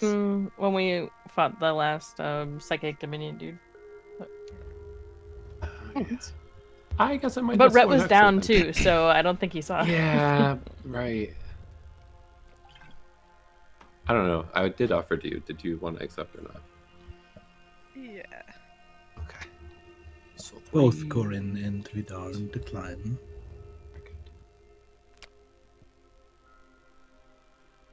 I'm right. It is pretty pointless for Evelyn, right? Yeah, because well, she still goes down. She just stabilizes. So 4 death technically- wars.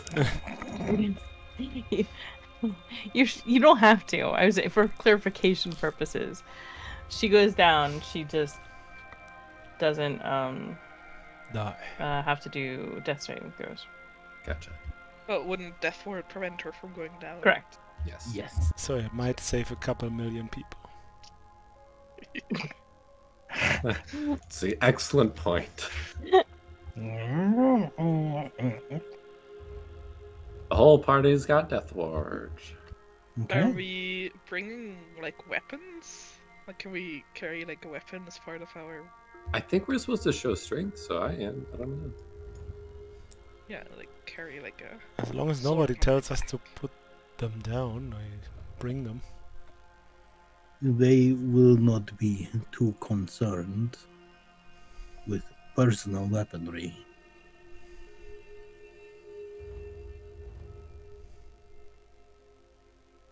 Right?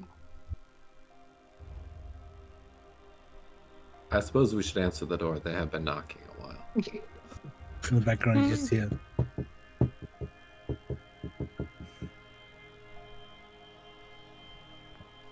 Okay.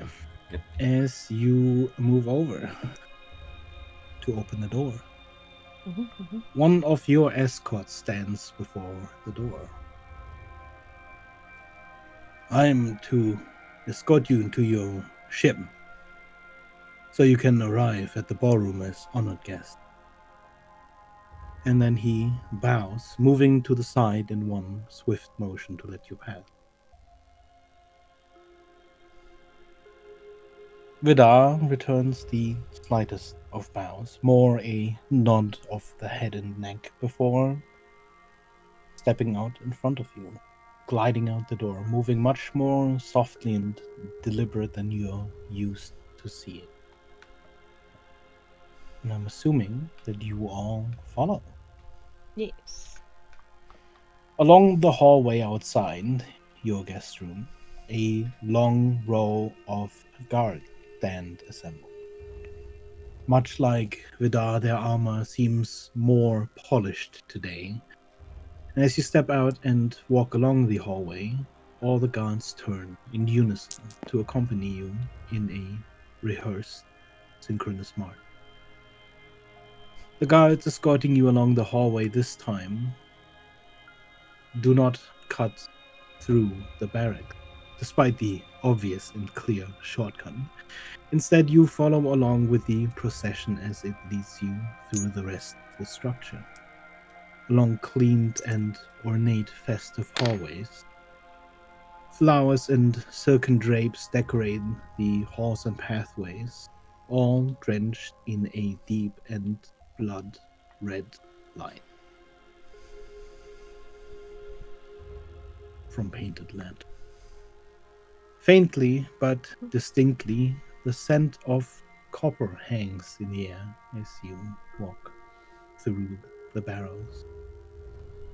Your procession then leads you outside, avoiding the ballroom on its way, exiting the palace through the back.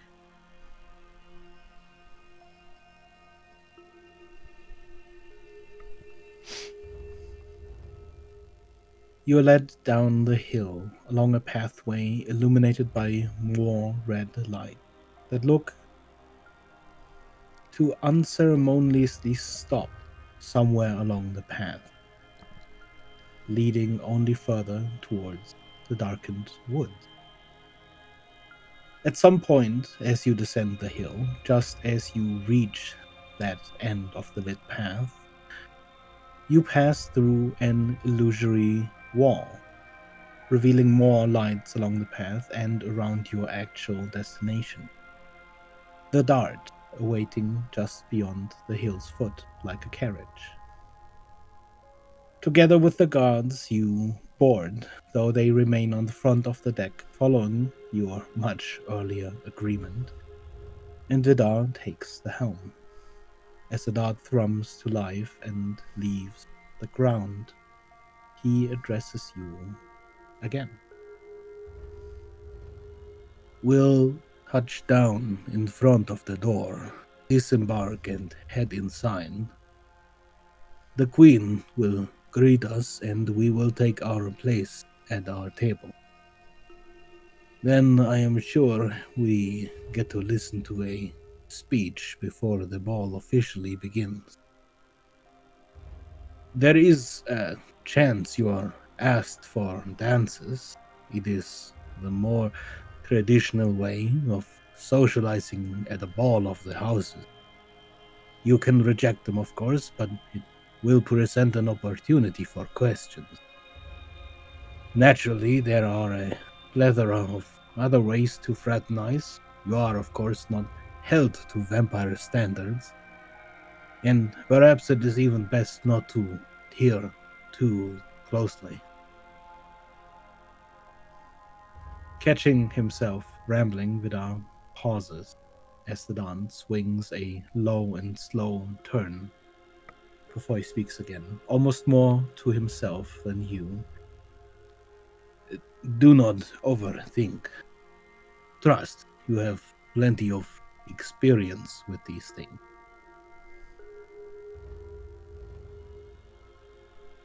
There is a moment where he looks towards Huxley once again.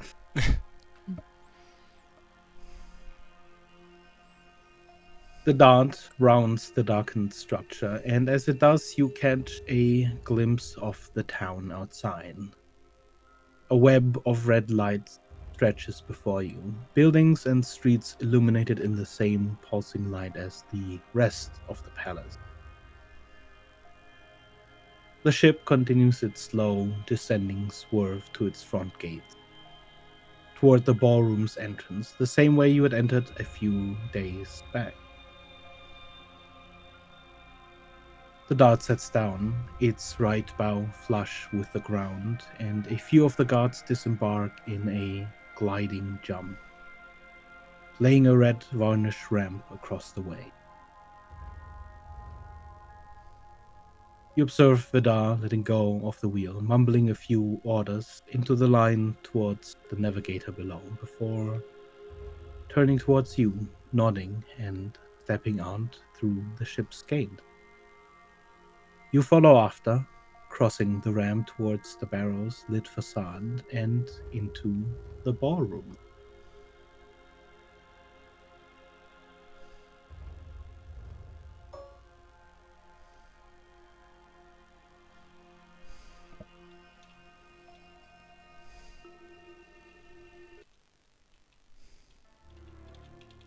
Since your last time here, much has changed.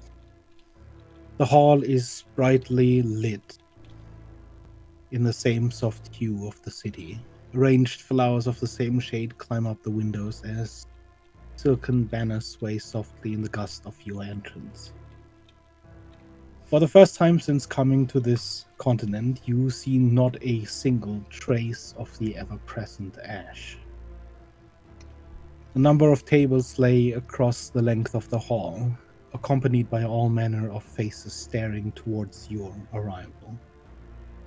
Murmurs and hushed whispers echo across the tables, and you see a few faces turning towards one another, exchanging glances and hushed voices, with each of Vidar's step forward.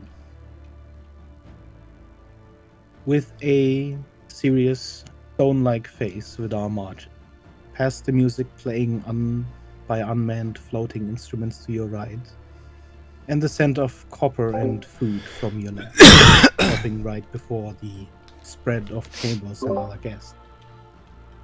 He takes a long moment, a slow, deliberate, and low bow, before a voice rings out from your side, from one of your escorts. Honored guests, Vidar, Sigva, Velenin, Evelyn, Alana, Beryl, Johanna, Amber, Kaina, Quad Server, Retribution, Butler, Silas, Crowley, and the changeling Huxley, and Corinne Coppard, representative of Cauron and the city of Polythreme. The murmuring rises to the noise of a small waterfall as soon as Vidar's name is called out, only continuing as the rest of your names are read, and only fading, coming to an abrupt halt as Queen Magdalene stands up from her table, walking to the edge of the ball's open floor, each echoing step on the polished marble silencing the rising unrest.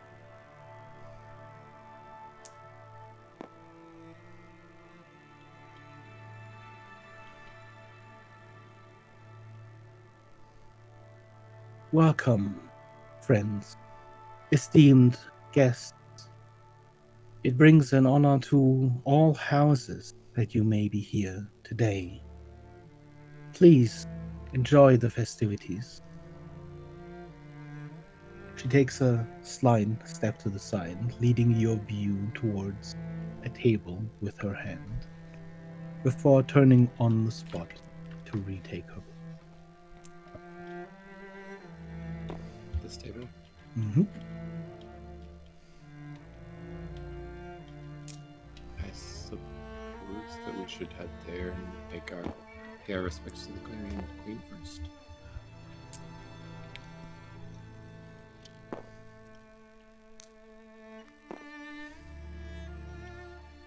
So, With your introductions complete, Vidar moves forward again towards the table by the royal house's side, as dozens of wide-eyed stares follow you on your path to the other end of the hall. The murmuring is ever present again, returning as a quiet, low rumble.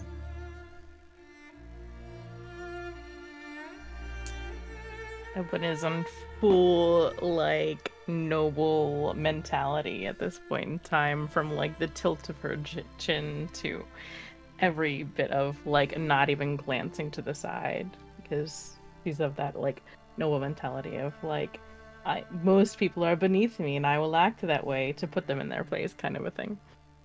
But, all that same, like, doing the, like, similar respectful bow. In the direction of the queen. Okay. Vidar moves directly to the table, taking his seat, seemingly avoiding the gaze of others, still stone-faced. He turns his head towards the queen. Queen Magdalene, returned to her seat, still stands smiling and patiently waiting until all of her guests are seated.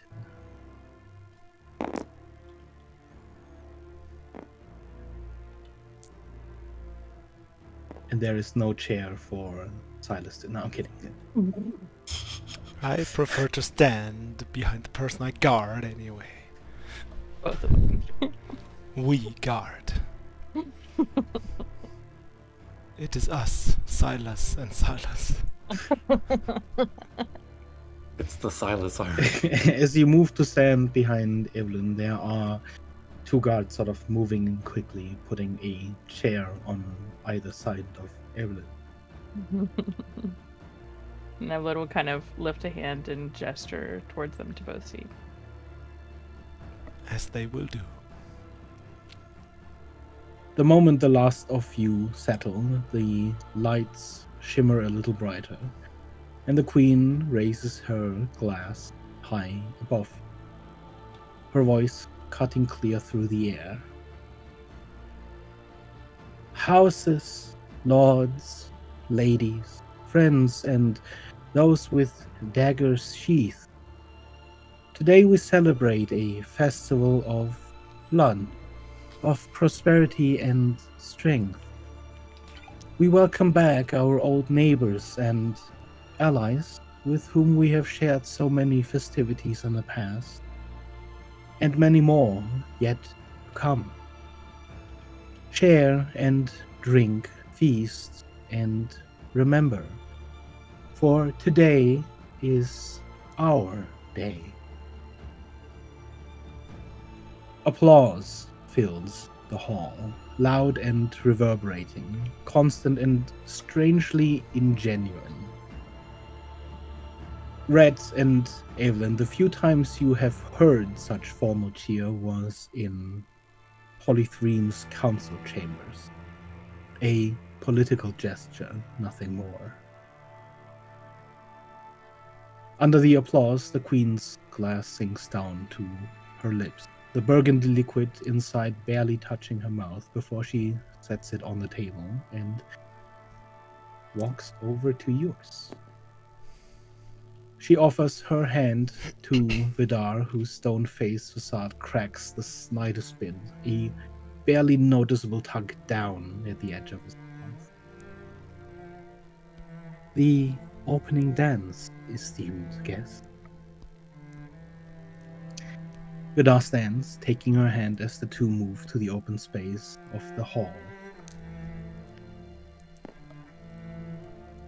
dancing around each other with careful and slow steps.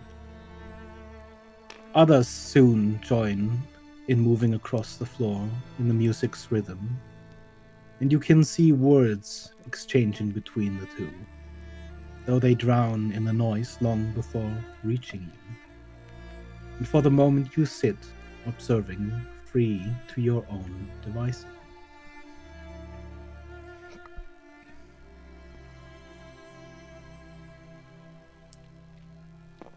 I'm curious from this little bit of interaction. Does it seem like the queen runs the show more than the king does? Or is she even off base and he's sitting there watching and plotting against the other?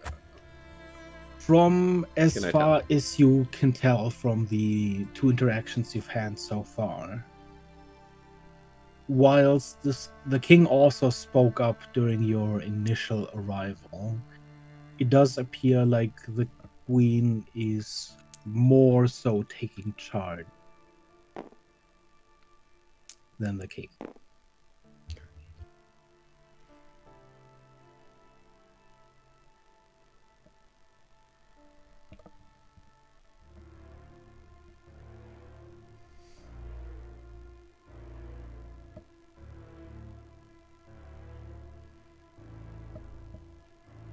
Is there anything you do for the next few minutes?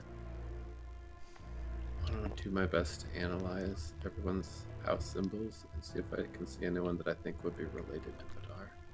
You can see the vampires sort of divided in their different attires and styles, sitting at each table. But in terms of iconography, you don't see much in the sort of more festive garb of the vampires. Or I guess I should say anyone I remember seeing with Vidar before. Of the vampires assembled, there are almost none you recognize. The only sort of recognition you have is at the table next to you. Right. You recognize two of the more armored individuals at that table. One of which is the son of whoever had the dart surrounded. The other may very well be that son's father, but it's difficult to tell as they are wearing their helmet. The other individuals at that table seem similarly armed, a more martial sort of atmosphere emanating from that table. They also seem very little of interest toward any dancing, as they seem content with observing the party, much like the rest of you.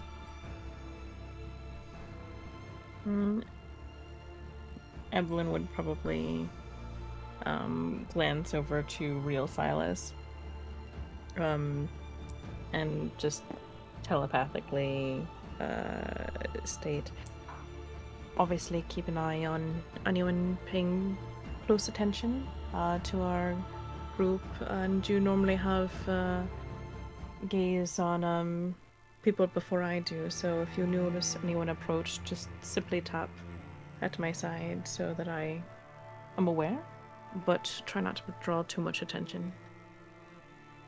All right. Maybe tell that to other Silas too, then we can, four eyes, like, Right. can do better than two. Ideally, you're looking for anyone that stare lingers too long on us or Vidar. Anyone that seems to also be purposefully not looking at you or meeting your gaze is something to keep in mind as well if they end up approaching later on. I'll relay the same to other Silas. Alright then. We And when she does will that. we will like let her gaze wander through the room. Just check everyone out. Then everyone who is serving the room as a whole, and the guests in particular, you can go ahead and roll me a perception roll.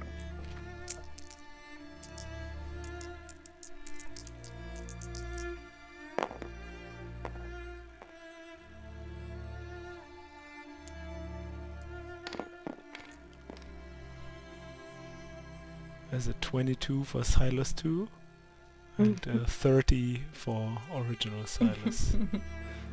It's a 22 for me as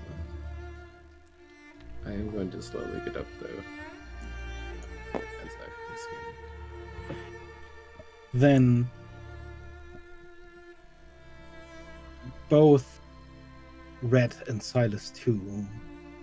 As you look around, there are, of course, a lot of faces looking your way.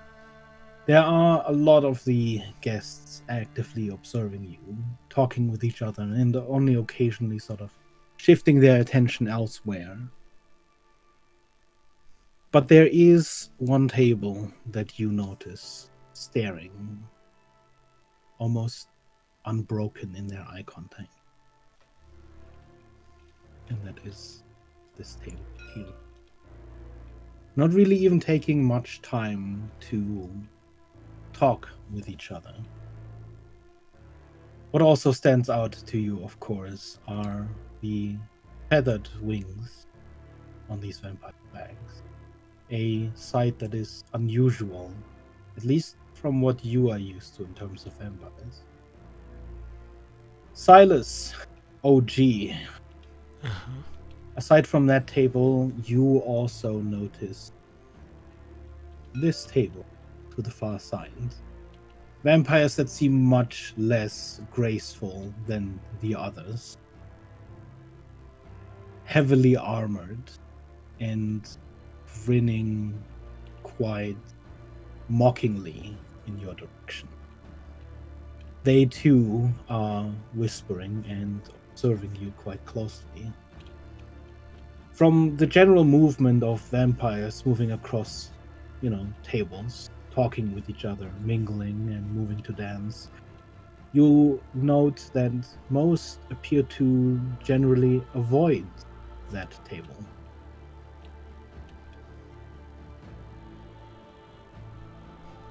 And Red, as you get up and move around, an uncomfortable feeling runs cold down your spine. You feel as though there are wolves at the edge of your periphery, circling. As you look around, you see the approaching predators. 2 of them. Vampires, platinum white hair and eyes, each moving towards your table.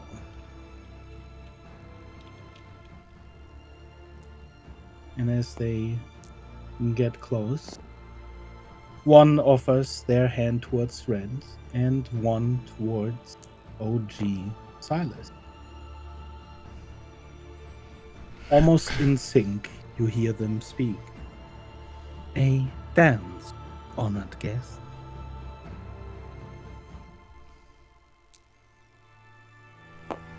I mean, I'll listen to Silas what Silas says. If Silas looks super hesitant, I will absolutely take both. It's fine. Emily would kind of give the Silas- slightest bit of a nod towards Silas if he was looking towards her. And yeah, Silas is prepared, he thinks.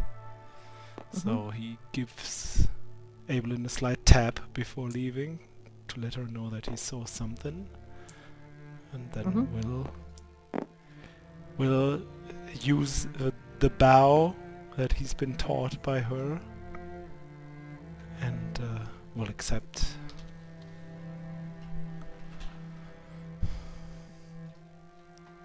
Okay. Then moving further away from the tables and moving in tune with the melody. Starting luckily slowly, Silas, as the tune slows. Go ahead and both of you can roll me a performance. Okay, so it is a performance. It has nothing to do with my acrobatic skills, I guess. If I can help Silas, I will, but I don't know if I can. 25. You can roll with advantage. You both prepared. Okay. 25 still. 14. Okay. As graceful as Silas moves, every now and then you get a sense of hesitation as you occasionally observe the other side. Red. Just glancing over every now and then. But all in all, there are no major mistakes. There's no tripping over your own feet. And you somewhat hold your own, Silas.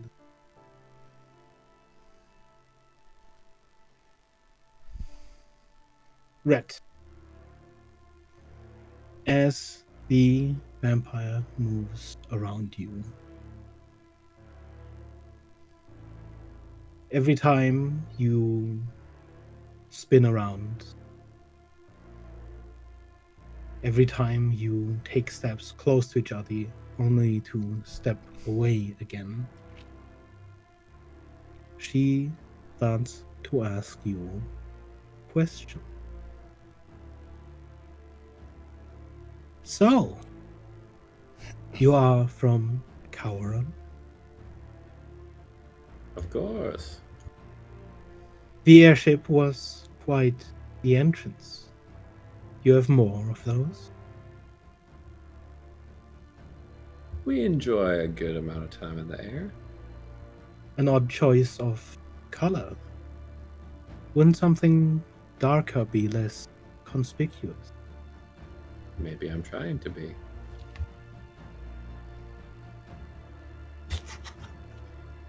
You're I in don't the know. company of some great wizard. Do you know of many wizards? On whole or with us? On whole, On yes. Kauron. Oh, many. What of the academy? Are you familiar? I'm more a professional of the Bard's College. But the Academy, wizards, of course, have their place.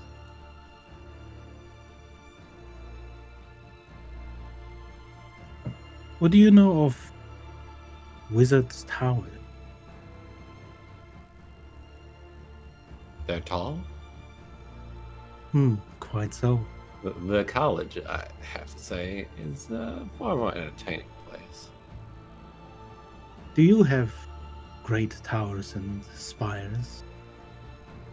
Have you seen Polythreme? Oh, it's been a while. I was very young then. Well, I don't know if you call it a tower, but the 3 levels are certainly tall. Oh, I was cuts- more so asking in wandering terms.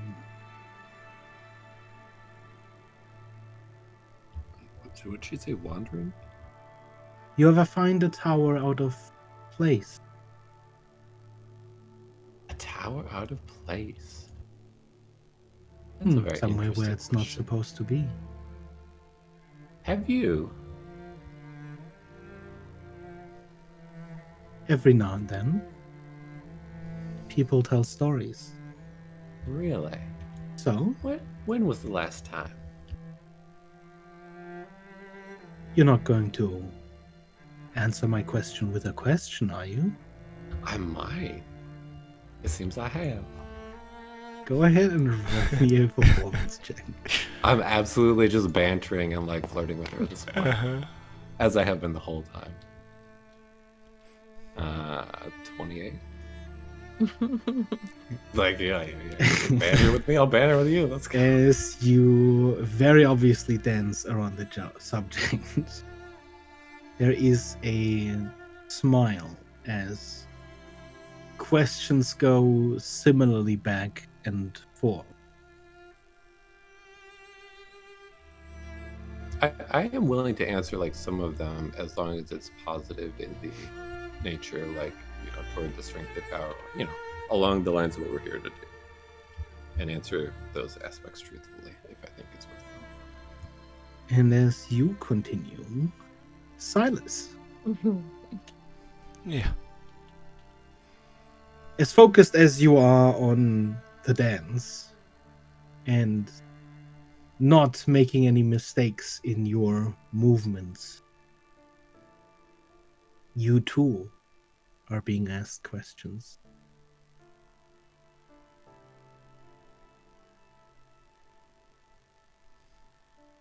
Has Polythreme changed much? Since when? Oh, well, the last few years, blight and all. How do you deal the blight?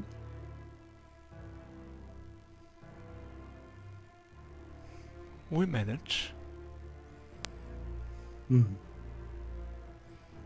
Well, it has been a long time since we've heard anything from over there. You've not attempted to make contact before? I am just a protector. I have no idea what the upper echelon has tried or not tried. I'm just barely here to protect my mistress. Ah, but the servants hear the most things. Isn't that the case? Well, You spend day and night protecting. There are many things one hears. well, if there was something to hear, it's not something I've heard, I guess. Have you been many places? I've been around wherever my mistress has been. And has she been around many places? What with riding on an airship and all, must be easy getting around. I've traveled worse, I have to admit that.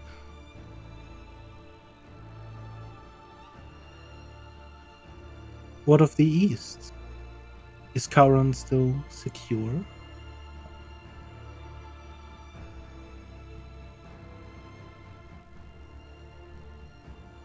I'm not sure if we've been there already.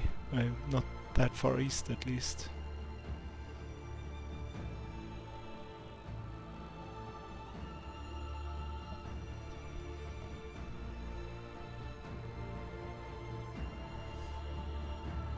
And with the managing of the blind, have you heard of the Dominion?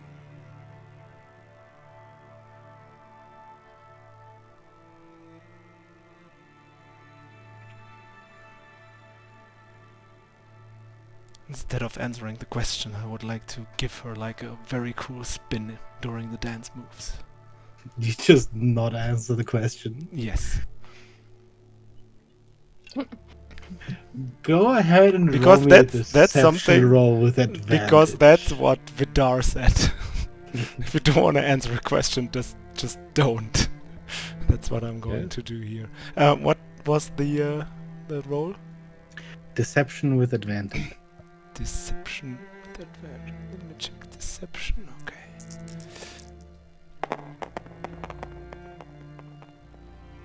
Well, it's bad. It's an 8.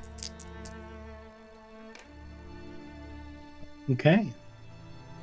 Then, as you continue your dance, as you sort of spin to avoid the question, there is this moment where, led almost on purpose,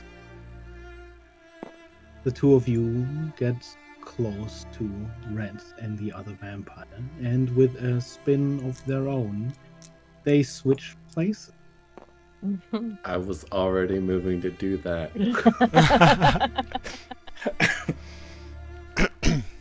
You think you're playing the game on me? So we go back to Red.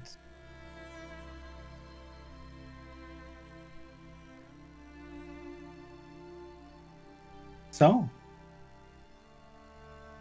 there are many places you must be able to go with an airship so fast. I could show you the world. You know, they used to litter the sky.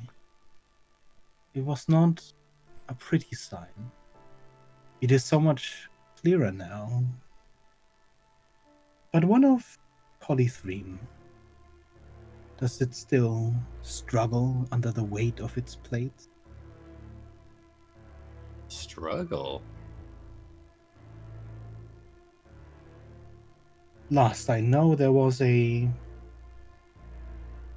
constant delivery need of food. What from Oh. Antoghark? Surely with the blights I and see. all, that must have caused some tensions. Trade's booming. It always is in Polythreme. And the blind, you've managed without any problems?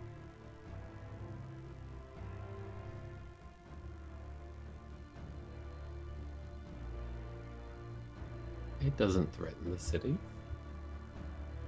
How do you do it? Keep it back. Well, strength of will, I suppose you could say. Oh, but Strength of Will has never worked too well against the blind, no? You don't think so? What is it you actually do against it? Ah, that's easy. Peace. Peace. An interesting suggestion. Maybe you should tell the king and queen. Why do you think we're here? As if, like suggesting a close alliance already with them.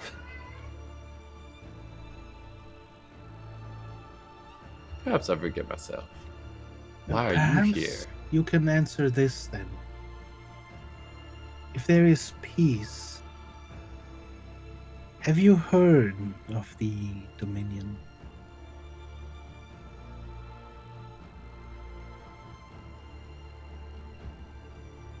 Can I make some insight checks?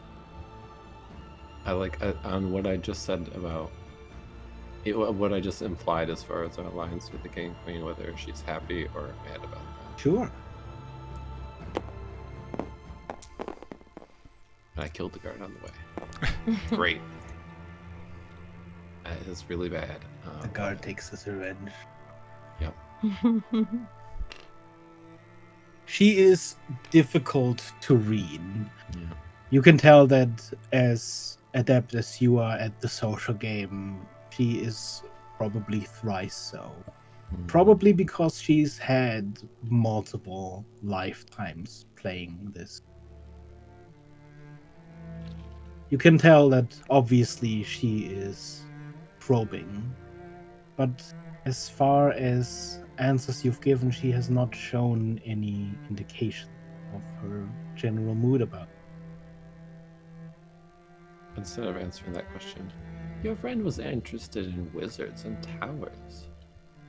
Ah, fanciful delusions every now and then.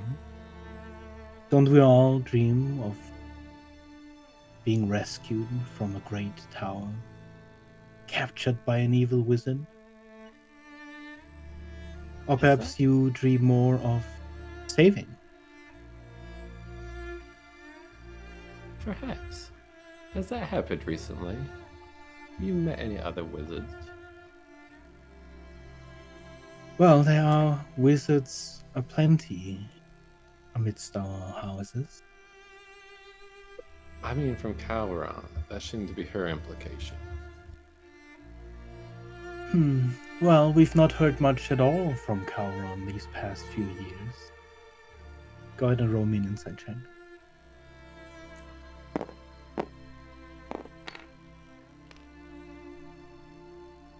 Uh, 19. Oh, sorry. 22.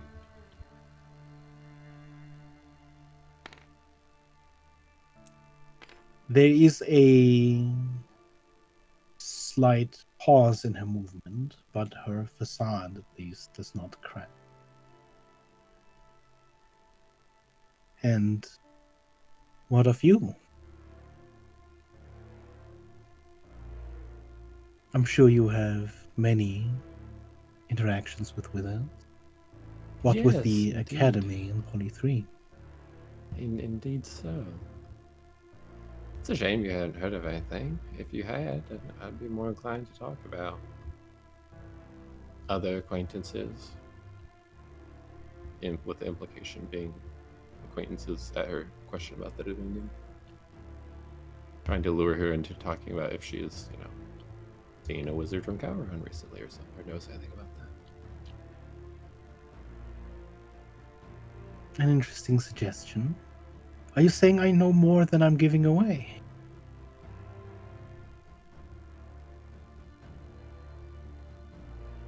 Well, you've been asking questions. You've hardly been giving anything away.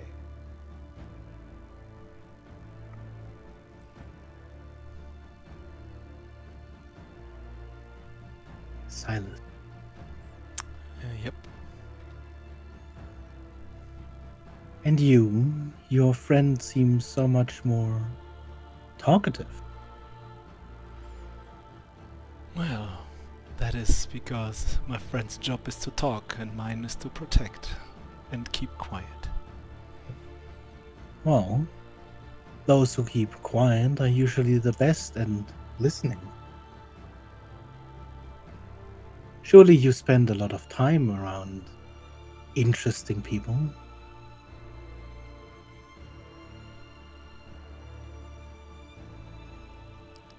I've met interesting people in my life. You As must have she too. turns around you, there is a moment where, as you follow her with your eyes, she very deliberately moves past Evan and nods in her direction. Is that who you're protecting? She is.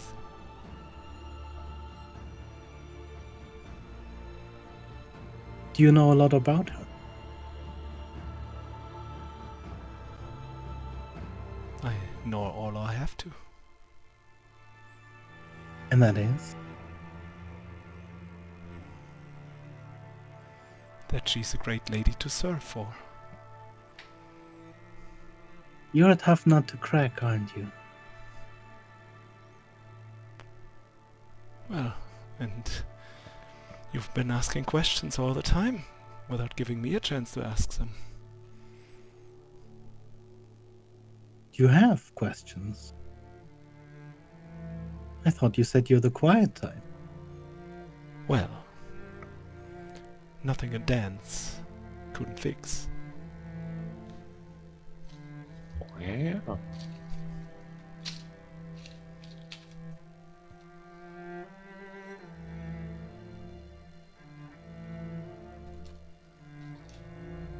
There is a moment where she turns around you, then she moves in a little bit more closely.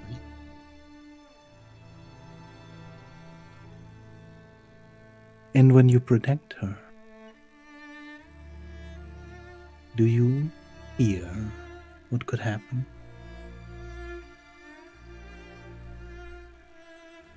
Could happen to what? Failing. A force so overpowering that there is nothing you can do.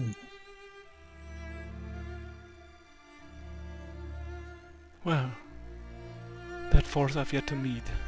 There have been a lot of forces who thought they could just do that. Let's just say What if they're I not among told us you anymore. of an ancient people, sleeping underneath the earth, waking up slowly. And all they want is for it all to be gone.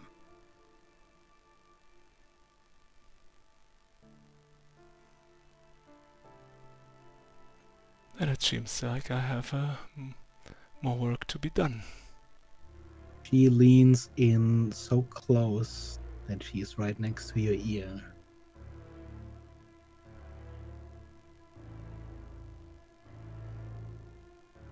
What do you know of a god of nothing?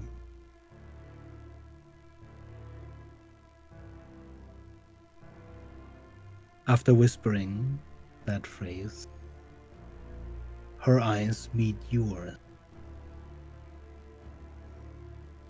An intense gaze, awaiting your answer. What you would expect. Nothing. Nothing I couldn't kill if necessary. Go ahead and roll me a deception roll with advantage, I was because that hoping- was a clever line. I was hoping to be a little bit more intimidating, but could go for what is it? Deception? Deception with advantage. Okay.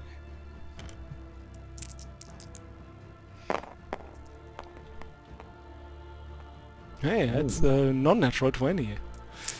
Okay.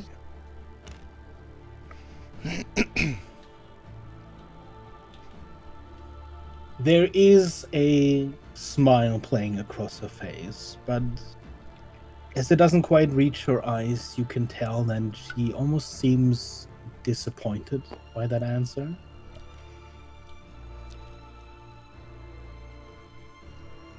And as she finishes the sort of circle turn around you again, they switch. Dang it! I was just making progress. Maybe. Towers and wizards, you say? A trade, then? Could be.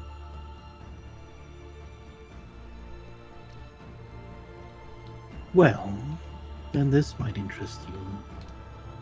A long time ago, there was a tower. That tower held a wizard, and it came falling from the sky.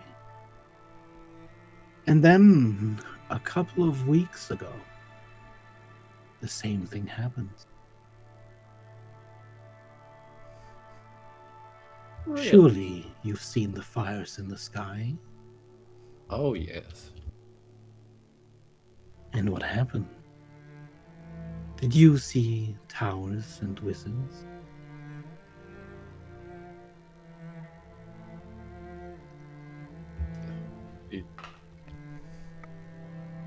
She's asking something she already knows. So.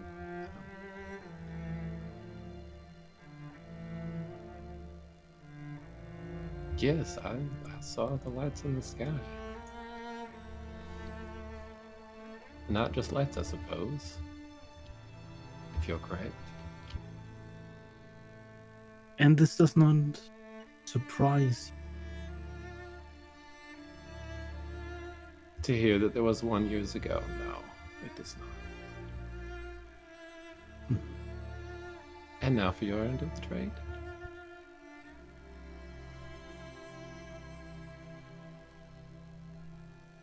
What weighs on your mind? Towers and wizards. Towers and wizards. There's one not too far from here. The base of the mountain, causing quite a stir. Perhaps you could take a look with your airship. Others have tried, unsuccessfully. I suppose. But now that we've traded for silver. What about gold?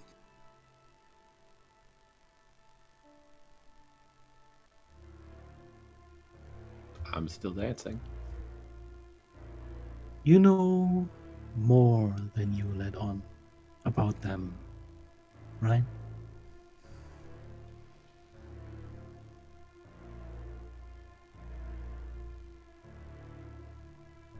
Can I make another insight check? Sure. This is for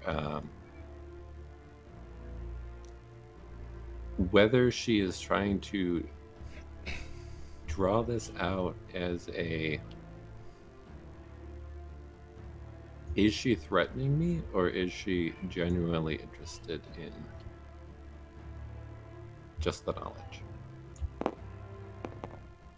Like, do I think that she is working for? That doesn't matter. It's 12. Basically, do I think that she's working for the Dominion and threatening me right now? You get a strong sense that she is prying to see what you know. You're not exactly sure what the purpose behind that is, what the intent is. I know more than I let on. Interesting insight. I'll ask again. Why do you think we're here? Indicating the party. Many reasons it could be. But most likely, not so long ago, some people appeared, movers and shakers of many things, seeding dissent and conflict. Maybe you're one of them. I don't see discontent or conflict. As I mentioned, peace. And you've seen none of such creatures on Kauron. None at all?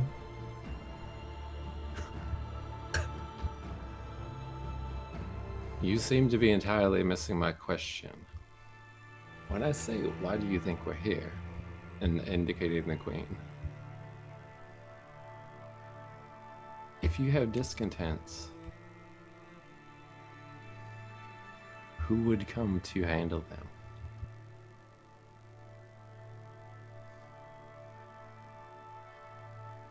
Great and powerful allies? Like, hello?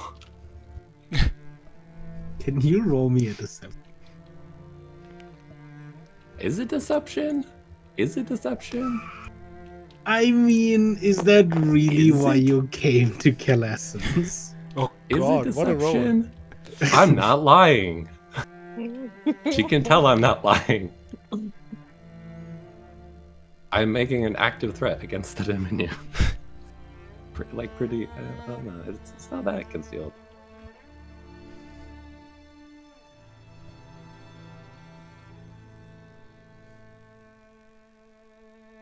I think if there were such things, what did you say, Dominion?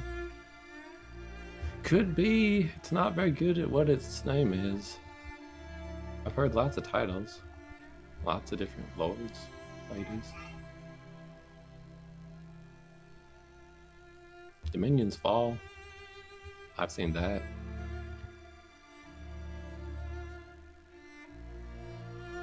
With a, like, very... could be firsthand kind of feeling to it.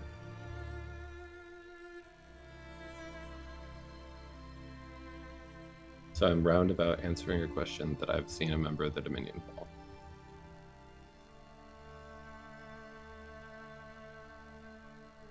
And what do you make of it all?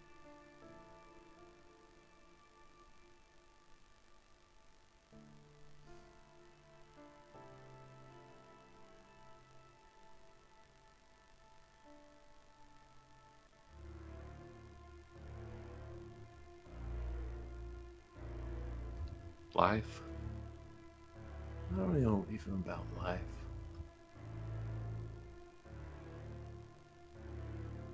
You don't We win. think much beyond? Peace wins. That's what I think.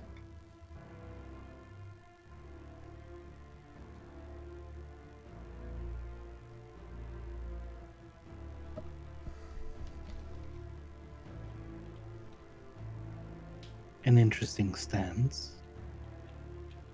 What with what you'd consider necessary for peace?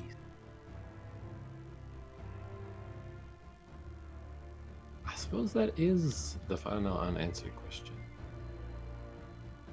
Maybe one that I can't answer. What do you think? I think you are interesting, but maybe too guarded. Maybe. I think I've answered your questions. As she turns, smiling, you see her disengage. She takes a bow and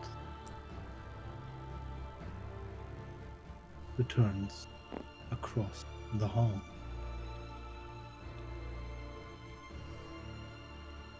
I Silas. return the bell. Yeah?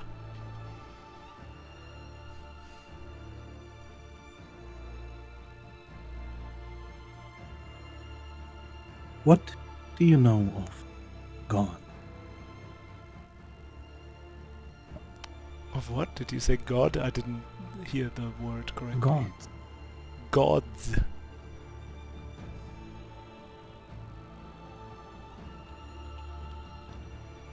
What I know of them is that they tend to meddle too much in with our fates.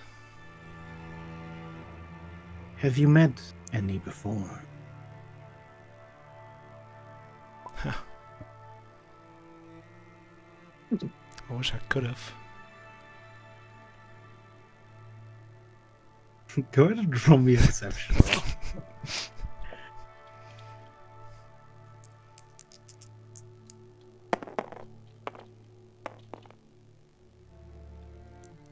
Nine. How do you think one becomes a god?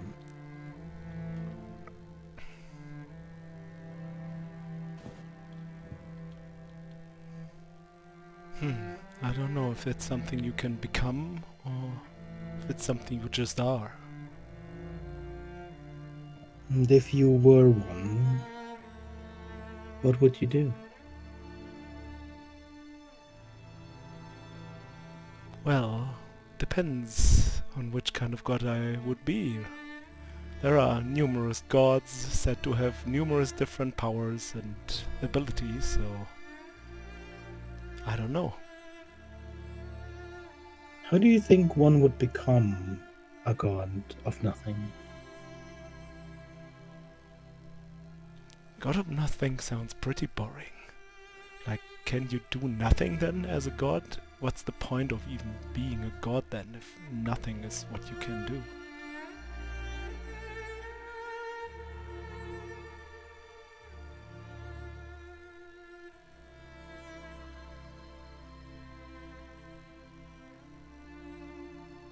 Have you ever met the Hierophant?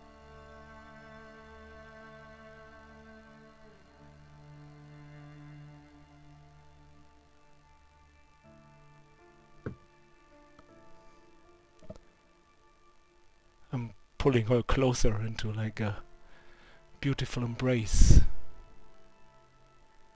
What if I told you I've killed a Hierophant?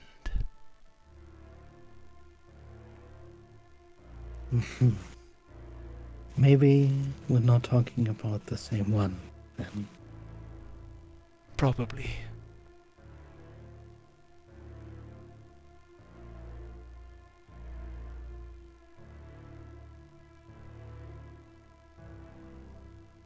It's curious When I look at you, I see someone else. And then at that table sits someone else with the same face. Are you gifted in magic? You do not quite seem like it.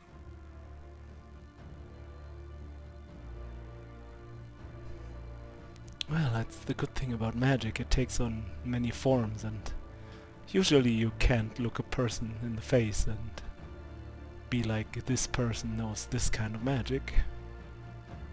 Usually they know how to hide it. Like you. I know you can probably pull off some magic tricks, but which ones? I have no idea. If you have to ask, then maybe you're not the one to know. I'm just a humble servant. I probably am not the one to know. Smiles and gives you a deep bow. Thank you for the dance. Thank you too, my lady. Also moving across the floor.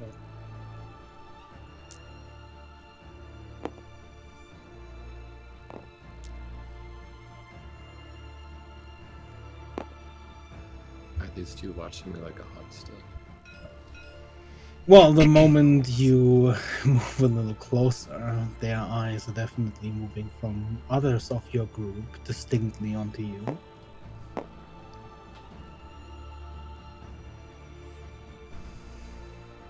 Can I get a further read as I've done that as to whether it is? What exactly do you mean? Like, whether, I don't know. Is it in any way friendly, like they would be interested in actually talking? I don't want it to cause so much trouble. I get that it's intense watching. The impression you get is less of a curious one. Their general attitude seems relatively reserved and cold as they observe you. It does not seem like they are intent on necessarily engaging with you.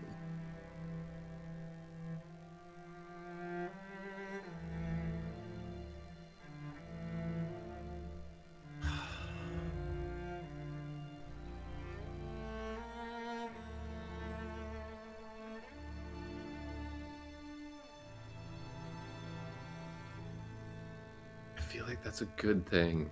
Ah, that sucks.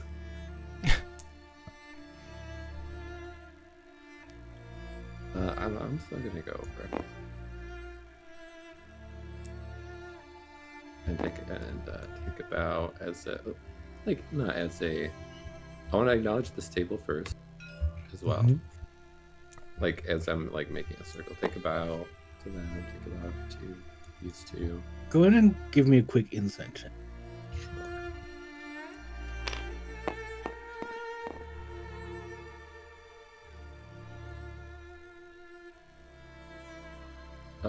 But we're at 19. They acknowledge your presence and they return your bow with a nod. So you notice that there is a sort of preoccupation around this table, where a number of their eyes are set more towards the center of the ballroom at the moment, specifically towards Vidar. Around this table, toward the dark. Interesting.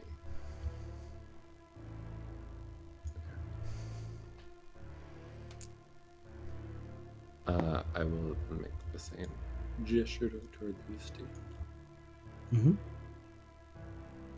As you bow towards them, the one to your right looks up at you almost expectantly. And I make a small, hopefully small offer as if I am offering the dance. But I don't want to make it so big that like everyone around us sees if she turns me down. You see her almost robotically sort of move her hand as to offer in.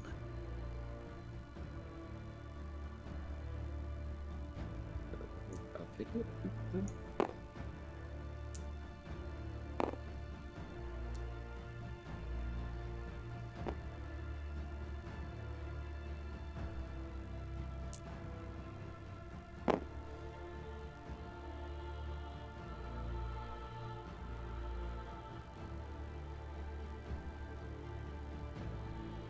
You were called Butler. Is that your name? Or is it what you are?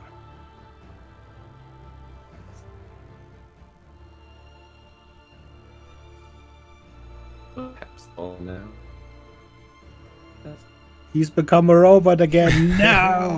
God. Oh, gosh! I'm a robot, actually. Sorry. Oh, gosh. She, Oh, Hello? she entered my body. oh no, everyone's a robot. Oh god. Oh, it's It's Discord. Hello? It's a robot Hello? factory. Came back from me? Hello, hello? Maybe- Testing, maybe- testing. Everyone? Hello? Just going in now? Hmm. Yes? Maybe not? I hear you good right now. It keeps like jumping around, Pain keeps jumping around a lot. Hmm. Hold on. Looks like Maybe it's- if we. I'm trying.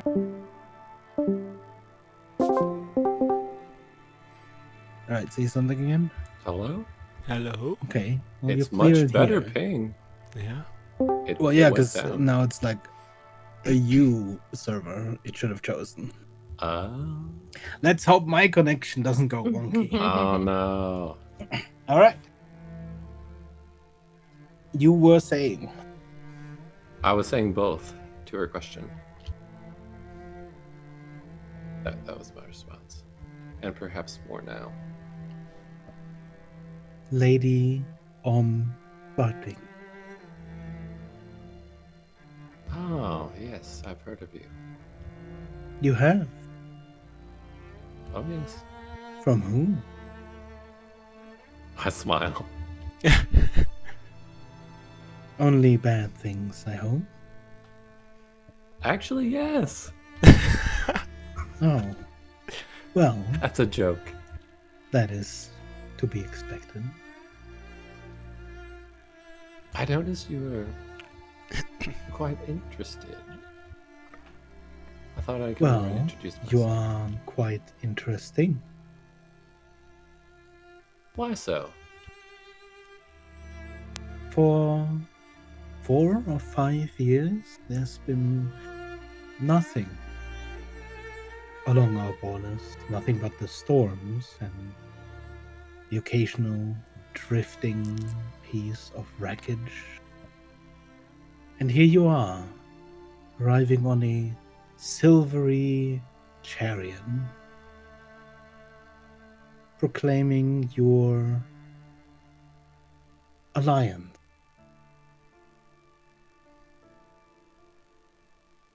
Can I get an insight on whether that's truthful on her part? That's all has been?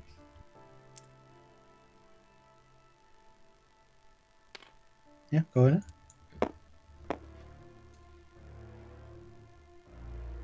22. Does she know more than... It's certainly a reason to be curious, but you're fairly certain that's not why she's curious. Yeah, everybody knows that. I feel like there's more. There's more to you. As like, with a hint at their obvious difference between other vampires as far as their wings and complexion. There is more to you too. I certainly hope so. She smiles, looking at your horns.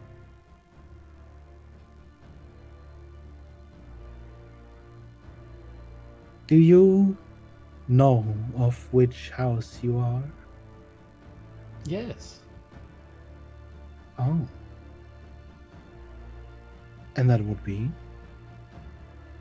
I answered you first. I have given you mine. Does that go all the way back? Svartving? As far back as the house can remember. Interesting. How far is that? Your time on Clessons? Centuries.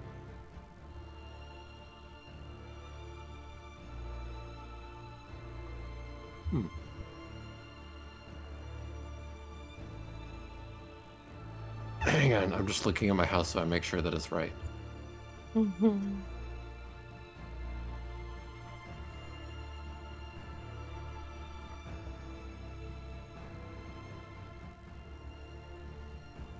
Why do you want to know my house?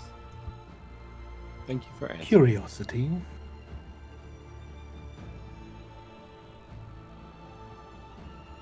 Really?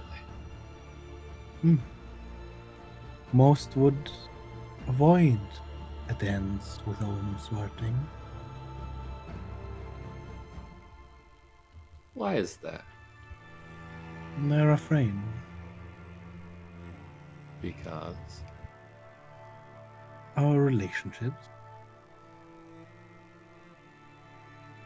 You could call us a branch of a greater tree. A tree that long ago has burned down.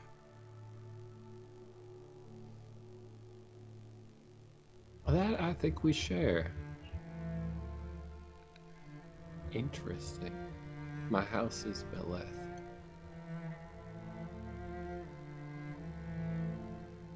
Right? I said that That right. makes you more interesting. A name I've heard before.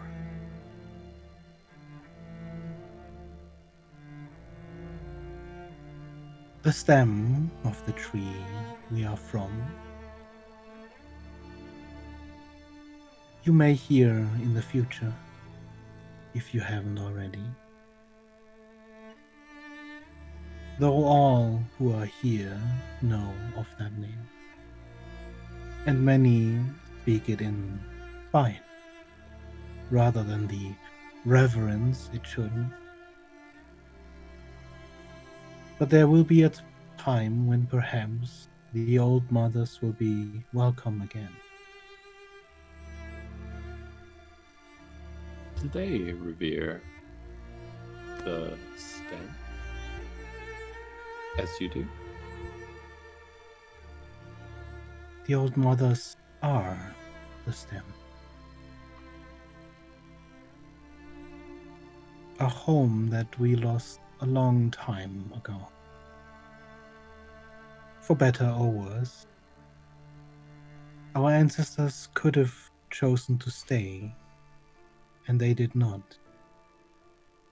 A choice made for us that we did not get to make. The actions of our ancestors. As a descendant of House Beleth, I'm sure you've encountered some of the same. Yes. Yes, I have.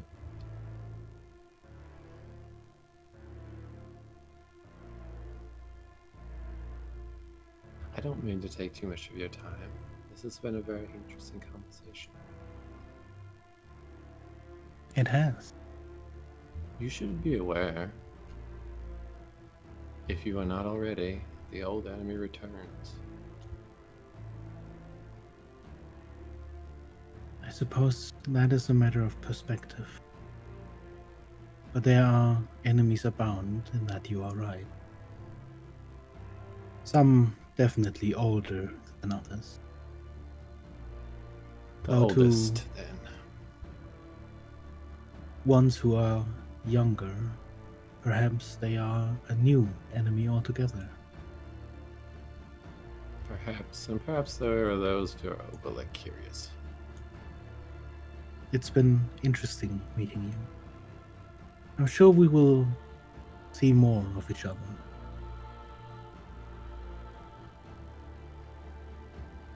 proud to. It seems we have little in the way of family. She takes a bow as you return. Bro, what was that? Mhm. Huh? Huh? Oh.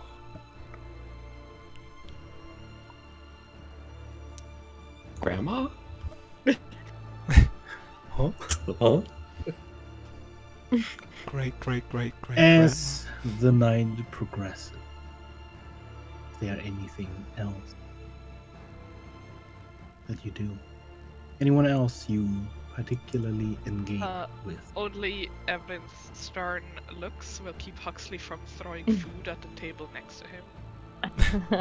Oh, you Because really he's should. extremely bored. That guy Every deserves now it. that there is food delivered, you see, instead of Huxley sort of, grabbing for the utensils, you see Huxley's hand getting dangerously close to one or more of the food objects on these plates.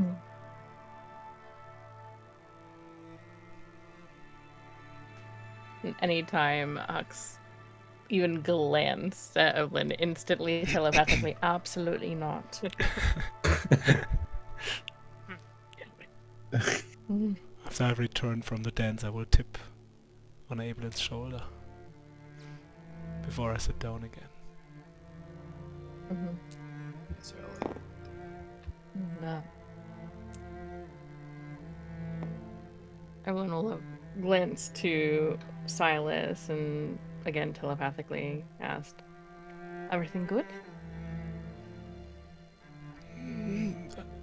I guess so. I'm just second guessing marrying Lorana, because if every ball is like this in the future, I will hate my life.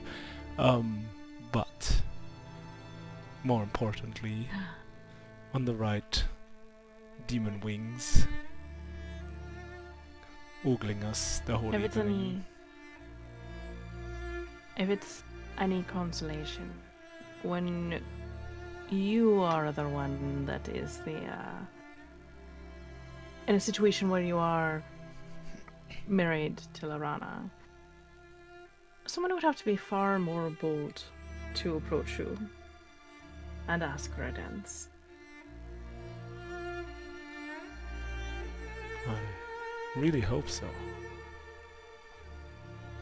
And also, not just the demon wings, also the ones with the feather. Oh yeah, the ones that Red is approaching right now. It's just the moment Right, when he just goes over there and asks for the dance. Those have been very suspiciously looking over here too.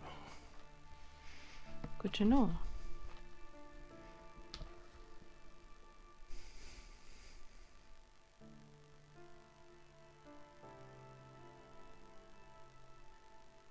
And when Red makes his way back, I would glance at him and enjoy your dance. Oh, yeah, yeah. Ah, distant cousins. Oh, I guess. Is this, sorry, is this mental? that would have been initially out loud as like a greeting back, but she would have like pinged the telepathic conversation well enough to like After that? allowed him to if he needed to say anything. Yeah. Very strange. The first two were asking all about wizards and the Dominion. As expected. They did say there's a wizard at the bottom of the mountain causing up trouble. That one, yeah, apparently related. And she's a connection to the old mothers, if we are interested in that. Interesting. Which family? Her name is. Oh, wait, is the whole family name Ohms Fontering? Yeah, Okay, yeah. it's So like I von Karsten kind of a thing. gotcha. Yeah, so I just tell up with that. The same ones. That Mm. keep secrets, probably for good reason, if they're related to me. It seems we Understood. are all left behind. there is a moment about the time when you come back that Vidar also rejoins you at the table. Though he seems a little more tired than before. I see you've had your dances. How's Il Galan? I'm sure they probed you. Yeah? Yeah. That they did. Everything go well so far? Any news? Maybe. Maybe not here to talk about it, though. I understand. How's Well, the Queen? there are not too many other houses here that are of significance. The black armored one is dancing, the others are sitting next to House Ilkalan. Varkun. They are probably closer to what Tawaran has experienced in terms of vampires. Some of their house once left to migrate to the continent. Next to them, Svartwing. Next to them, Sigver. There are a few minor houses here or there. The only others that would matter are far in the corner, von Hochstein. Usually largely associated with the security or training guards. Currently, at least, with the royal house. And beyond them, Kron On. There are fewer than I had expected. All of the festivities, there is a touch of grandeur that is missing. But that the Kronon is here is most telling of all. They are not often honored, and when they are, it is usually wartime. Why? They lack the decorum and grace of other vampires that other vampires would like to associate with, but they are powerful. Many good fighters. So having them on your side during a conflict would be preferable.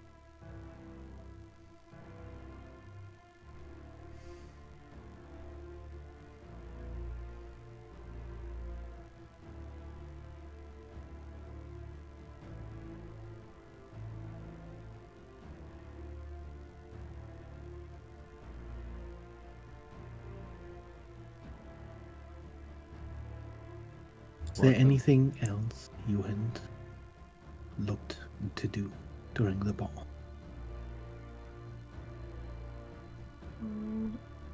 Then, as the night grows exceedingly late, one by one you see many of the assembled houses leave, clearly continuing celebrations outside in the city. Some having done their duty by appearance, much like you, retiring to wherever they had come from, while only a handful remain.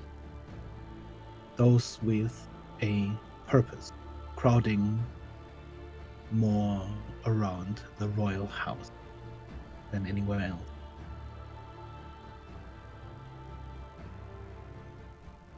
At this time, Vidar returns shortly to the king and queen. Bowing lightly, receiving only nods as he returns back to the table. looking at each one of you. We are released from the necessity of our presence. We can return to the guest room, but I would advise we pack our things. I would prefer spending some time apart from anyone local. Agreed. We can dismiss ourselves then.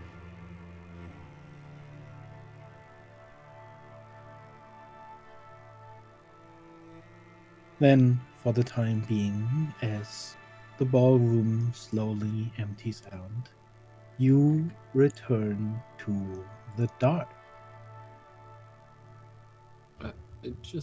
Could I at least make a perception check as it's starting to empty out? Sure. As to What are you trying to see? did these guys remain near Kalan? To the end? Yes. They seem to stick around fairly long, even after many others have left. When we leave, is Kron Oln still there? They are.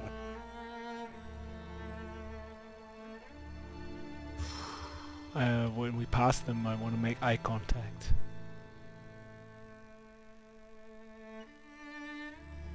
You make eye contact, and you see specifically this one on the right holding the stare as they grab a large chunk of meat with their hand and just rip into it, chewing as they maintain eye contact. Yeah, I would do nothing else but keeping eye contact until we leave the room. Okay. I don't know. This is. What about you, Red? You seem conflicted. I'm just a little like, is there gonna be some problem that immediately goes down? Does it feel like a fight is coming? I'm still on the like, I don't trust these people at all. Like the as Silas just pointed out, the bouncers are still here. I don't really want to abandon the room if it's about to be craziness. Give me a survival check. That's fair. That's an 8. It's just, yeah, it's really a, do I have the a bad gut atmosphere feeling? has calmed down quite a bit. While obviously you can't read anyone's mind currently, and Right. that feeling will likely accompany you for the rest of the evening, you don't feel any tenseness in the room. At this point in the night where most have left and the ones staying back are mostly just talking amongst each other, enjoying the festivities. There's no band vibe that you get from the table of Ilkalan. That's not to say that you are getting like, a friendly, jovial atmosphere, but I'm willing to leave that. okay. And as you continue your way out, as you step onto the dart, and for once, none of the guards follow you onto the deck. This is where we'll end for today. Yay! As we've gone. Thank you for the session, long. Becca. And I want to release the sick people. And also, I think I need some food. Thank you guys for a session. Thank you. Been like 3 weeks.